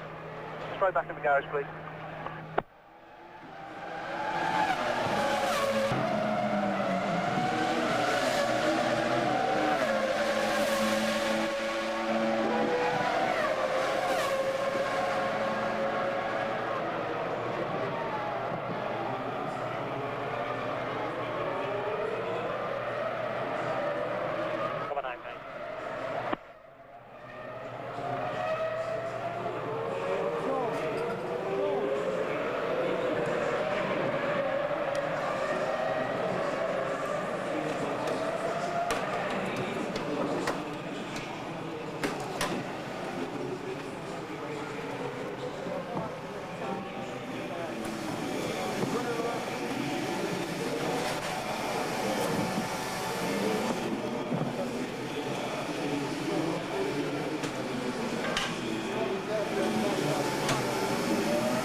And I lost 2 positions in the first lap because I did not overtake the La Rosa, then I did like this, and then I lost the rear, and I came on the anti-stall. And then I said,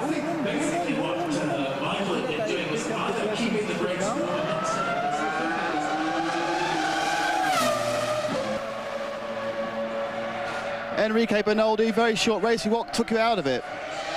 Well, on the first lap, some cars went out on the grass, and then my radiators were full, and I had to stop before because of the engine temperature. And then I come back on the track, so I was running pretty much okay, and then my engine blew. Very bad luck, thank you.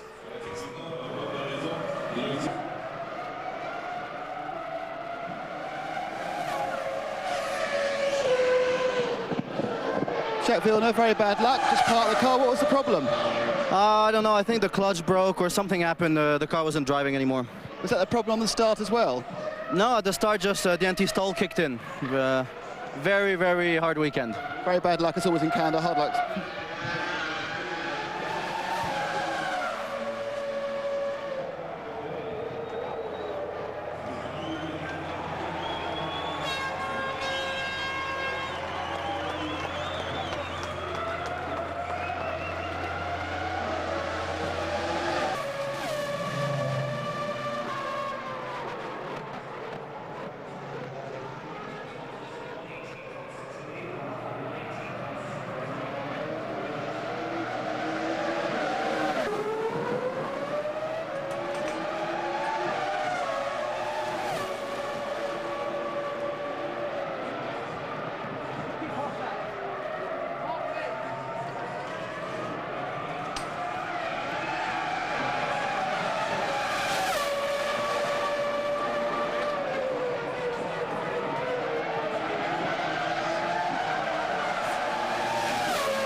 Oh, look, first Jacques and now Olivier. You're not having a very good weekend. Well, obviously, we're not having a very good weekend. We've had severe brake problems, and obviously both cars seem to be out. What happened with Jacques' car, I don't know, but it's just a culmination of bad circumstances. It happens.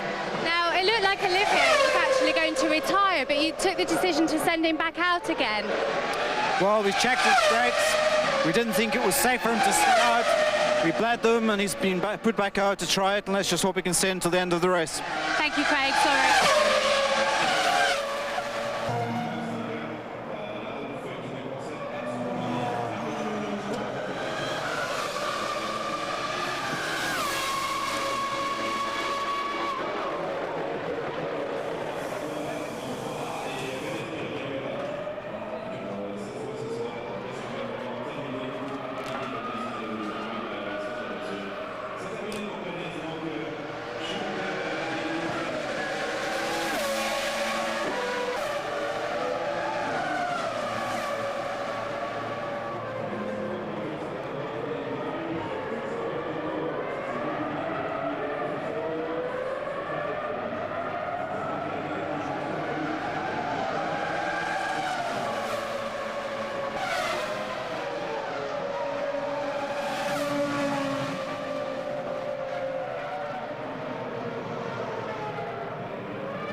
It away without looking at it in the... Okay, myself.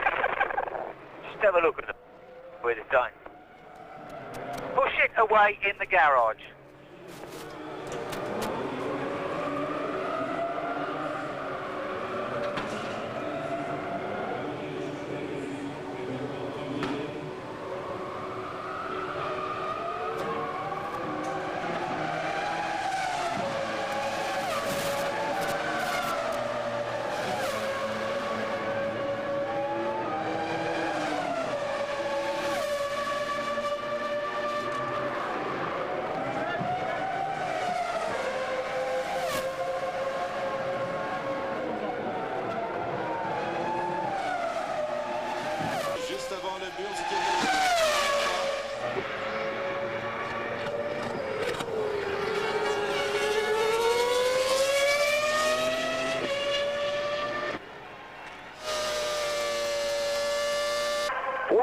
Well done, mate.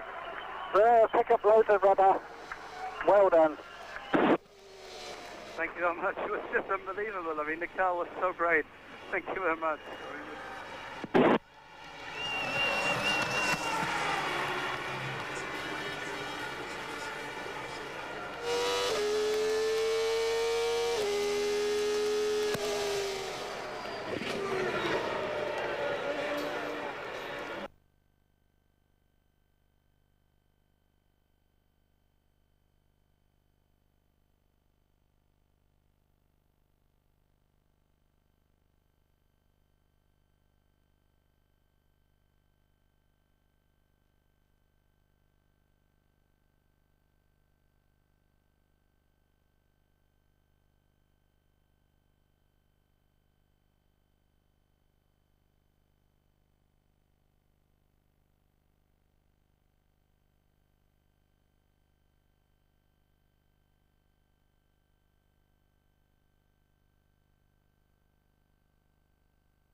Going to see an image like that plenty in the next few years, aren't we?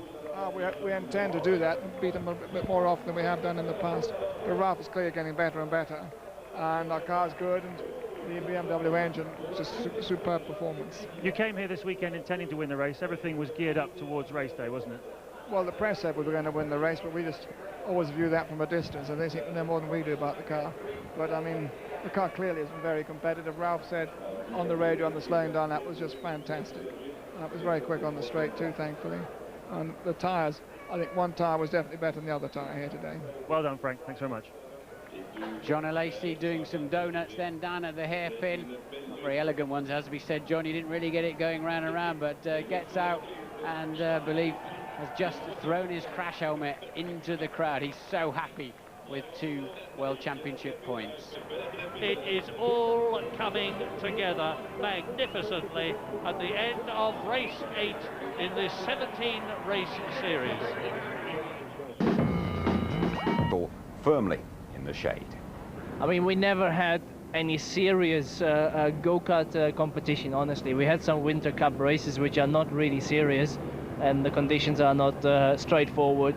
We are 6.5 years apart, so most likely that's the first real experience we both had together where he beat me the other way around. Well done, Ralph. A great victory, and against a pretty tough opponent too. Yeah, I mean, it was a great race, but I think today we were simply the stronger team and we had the better strategy, and that's why I knew from the beginning on that they couldn't win it against us if anything went well. So I just tried a couple of times to attack him and thought it was not possible to overtake him, so I backed off and waited for my time. I have achieved a lot already in Formula One. From my point of view, it is very easy to be relaxed. Whenever my brother does well, whenever he beats me, I'm quite happy if at least there's a Schumacher up front, whichever. That was our target, to be third, basically. You know, starting 8th position, and we knew if the tactics go like we wanted to go, and the speed of the car it is what it should be, I should finish third. So it worked out 100%. Must be nice to be back up there. It's been a while, hasn't it? Yeah, fantastic. Only problem is you get covered by champagne. That's the only negative thing. Yeah, we had a suspension problem on the lap going to the grid, which I was able to explain to the team because I found a loose part on the car, and they gave me the option of whether I wanted to come in or not, and I felt that I wanted to see how the car was performing, and although it wasn't quick, it still seemed to me like it was predictable, and I just wanted to try and hold in there and at least pick up a couple of points, but obviously the engine problem late in the race put paid to that. It was an engine problem, was it? Because the team didn't seem to be quite sure at first. Lots of smoke out the back of the car. I don't think there's any doubt. No, that was definitely an engine problem at the end. You know, I guess something could have caused it, but you know, at the end of the day, it stopped making noises out the back, and my Fred Flintstone car wasn't set up, so I couldn't get my feet out to paddle on the floor. So Ralph, #1 in the Schumacher household. Still 6 more points for Michael. Hackinen's best result of the year. The impressive Raikkonen is 4th. Alesi, a delighted 5th for Prost. De La Rosa opening his Jaguar account. Michael Schumacher with an 18-point lead over David Coulthard going into the second half of the season. That's Coulthard's first blank. Ralf Schumacher within 2 points of Barrichello, level pegging Heidfeld and Hakkinen. And Ferrari a massive 34 points clear now of McLaren in the constructors. Williams clearly best of the rest. Sauber above Jordan and BAR. Okay, Mark Blundell, there was that real battle between the Schumachers. Did you ever get the impression that Ralph was going to overtake Michael? Not for me. I think Ralph was just playing with him. I think the situation really showed here. Ralph comes down the inside of Michael, shows his nose, lets him know he's there, but doesn't really put himself at risk or put Michael at risk at any one point. And time again we saw it during the race. Again, sets him up, slipstreams, slips down the inside, gets right down by the beginning of his side pod, lets him know he's there again, just backs off and takes it easy. He knew he had a performance in his car. He knew it was only going to be a matter of time before Michael had to go in, and then stunning laps he put in and broke the mould. Absolutely, Tony. He did race away, didn't he? 3 or 4 very, very quick laps when Michael did pit, but it all boiled down to some very important works from the William pit crew. Yeah, Carl Gaydon, the chief mechanic, and his crew, superb job. Ralph stayed out there for those 5 laps, and he'd got clear, as Mark said, reducing the lap time each lap that he went around brilliantly. But then the Williams boys, under pressure, did it all. 8.4 seconds, a matched Ferrari. And where's Michael Schumacher? Not to be seen at this moment. Ralph out to lead the Grand Prix and to go on to win his 2nd Grand Prix of the year. And this is where BMW had their first win in 1982. Very impressive from them and from Michelin too. We spoke before the race about the incidents that tend to occur here in Canada. Montreal didn't disappoint us, did it? No, it didn't. We've had an average of 8 finishes, 9 finishes, 94, 95. Now look at this button caught behind Bernaldi as he slowed inexplicably and into the path of his teammate Fisichella, deranging his right front suspension and sending him straight conveniently into the pits. And then inexplicably here, Rubens Barrichello spinning, and we know not why, whether it was debris, whether it was dust, a gust of wind, or the traction control failing. Frank Williams will not be happy with this. 4 driver failures, now the 5th one there from Juan Pablo Montoya, and brakes failing for Jos Verstappen when he was in sight of 1 championship point.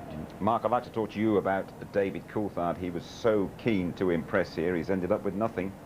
I think you're quite right, and a crying shame for him. But, you know, an engine blow like this, just towards the end of the race, you know, not going to collect any points, and that's going to be a real big deal come the end of the season. These points are critical for DC trying to win this World Championship, and these issues like this, they're not going to help. All the rows about Adrian Newey, despite Häkkinen's points. McLaren were never really on it this weekend, were they? Didn't look impressive at all.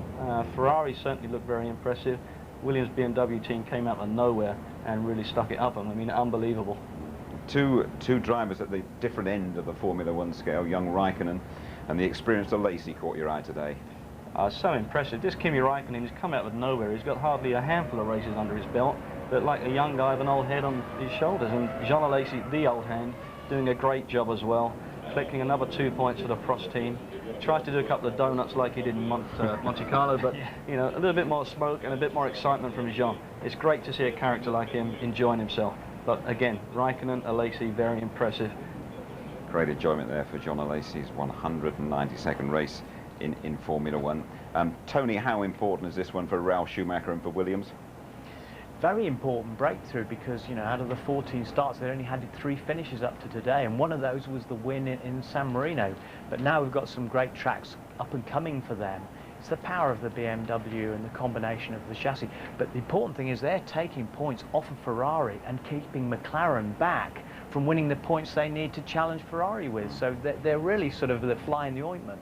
Okay, thanks to you both. Let me just tell you, a couple of weeks' time, off we go to the Nürburgring for the European Grand Prix, the full ITV F1 service throughout the weekend. Qualifying live 11:30 on the Saturday. Join us pre-race, nearly an hour before the race, just after midday, and highlights at 11:45.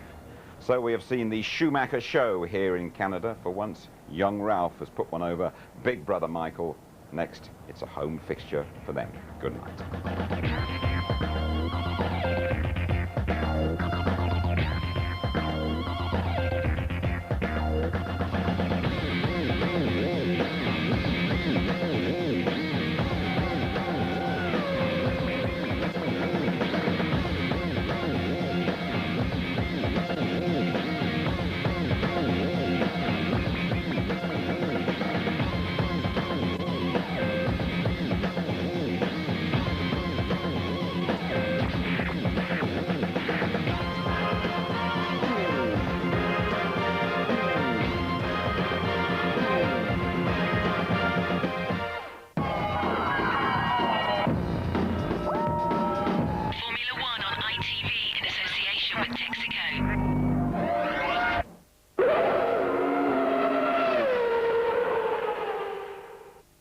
If you'd like to know more about Formula One, the website address sponsored by Foster's is www.itv-f1.com.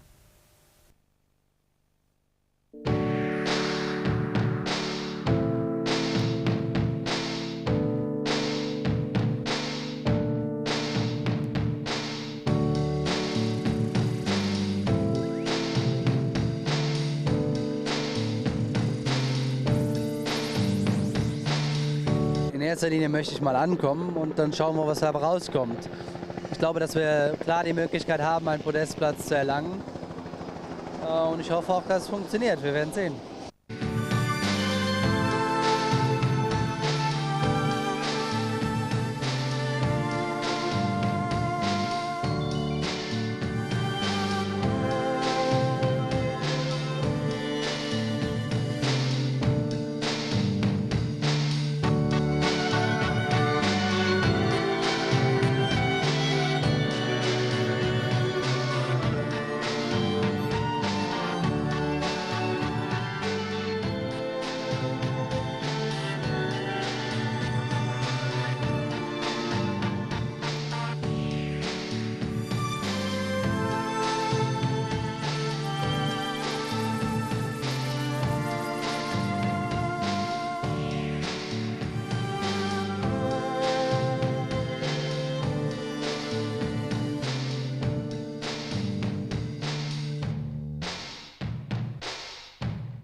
Ich weiß auch nicht, aber er hat schon mal gesagt, ich bin Top-WM-Favorit, hat auch kein Recht behalten, also schauen wir mal.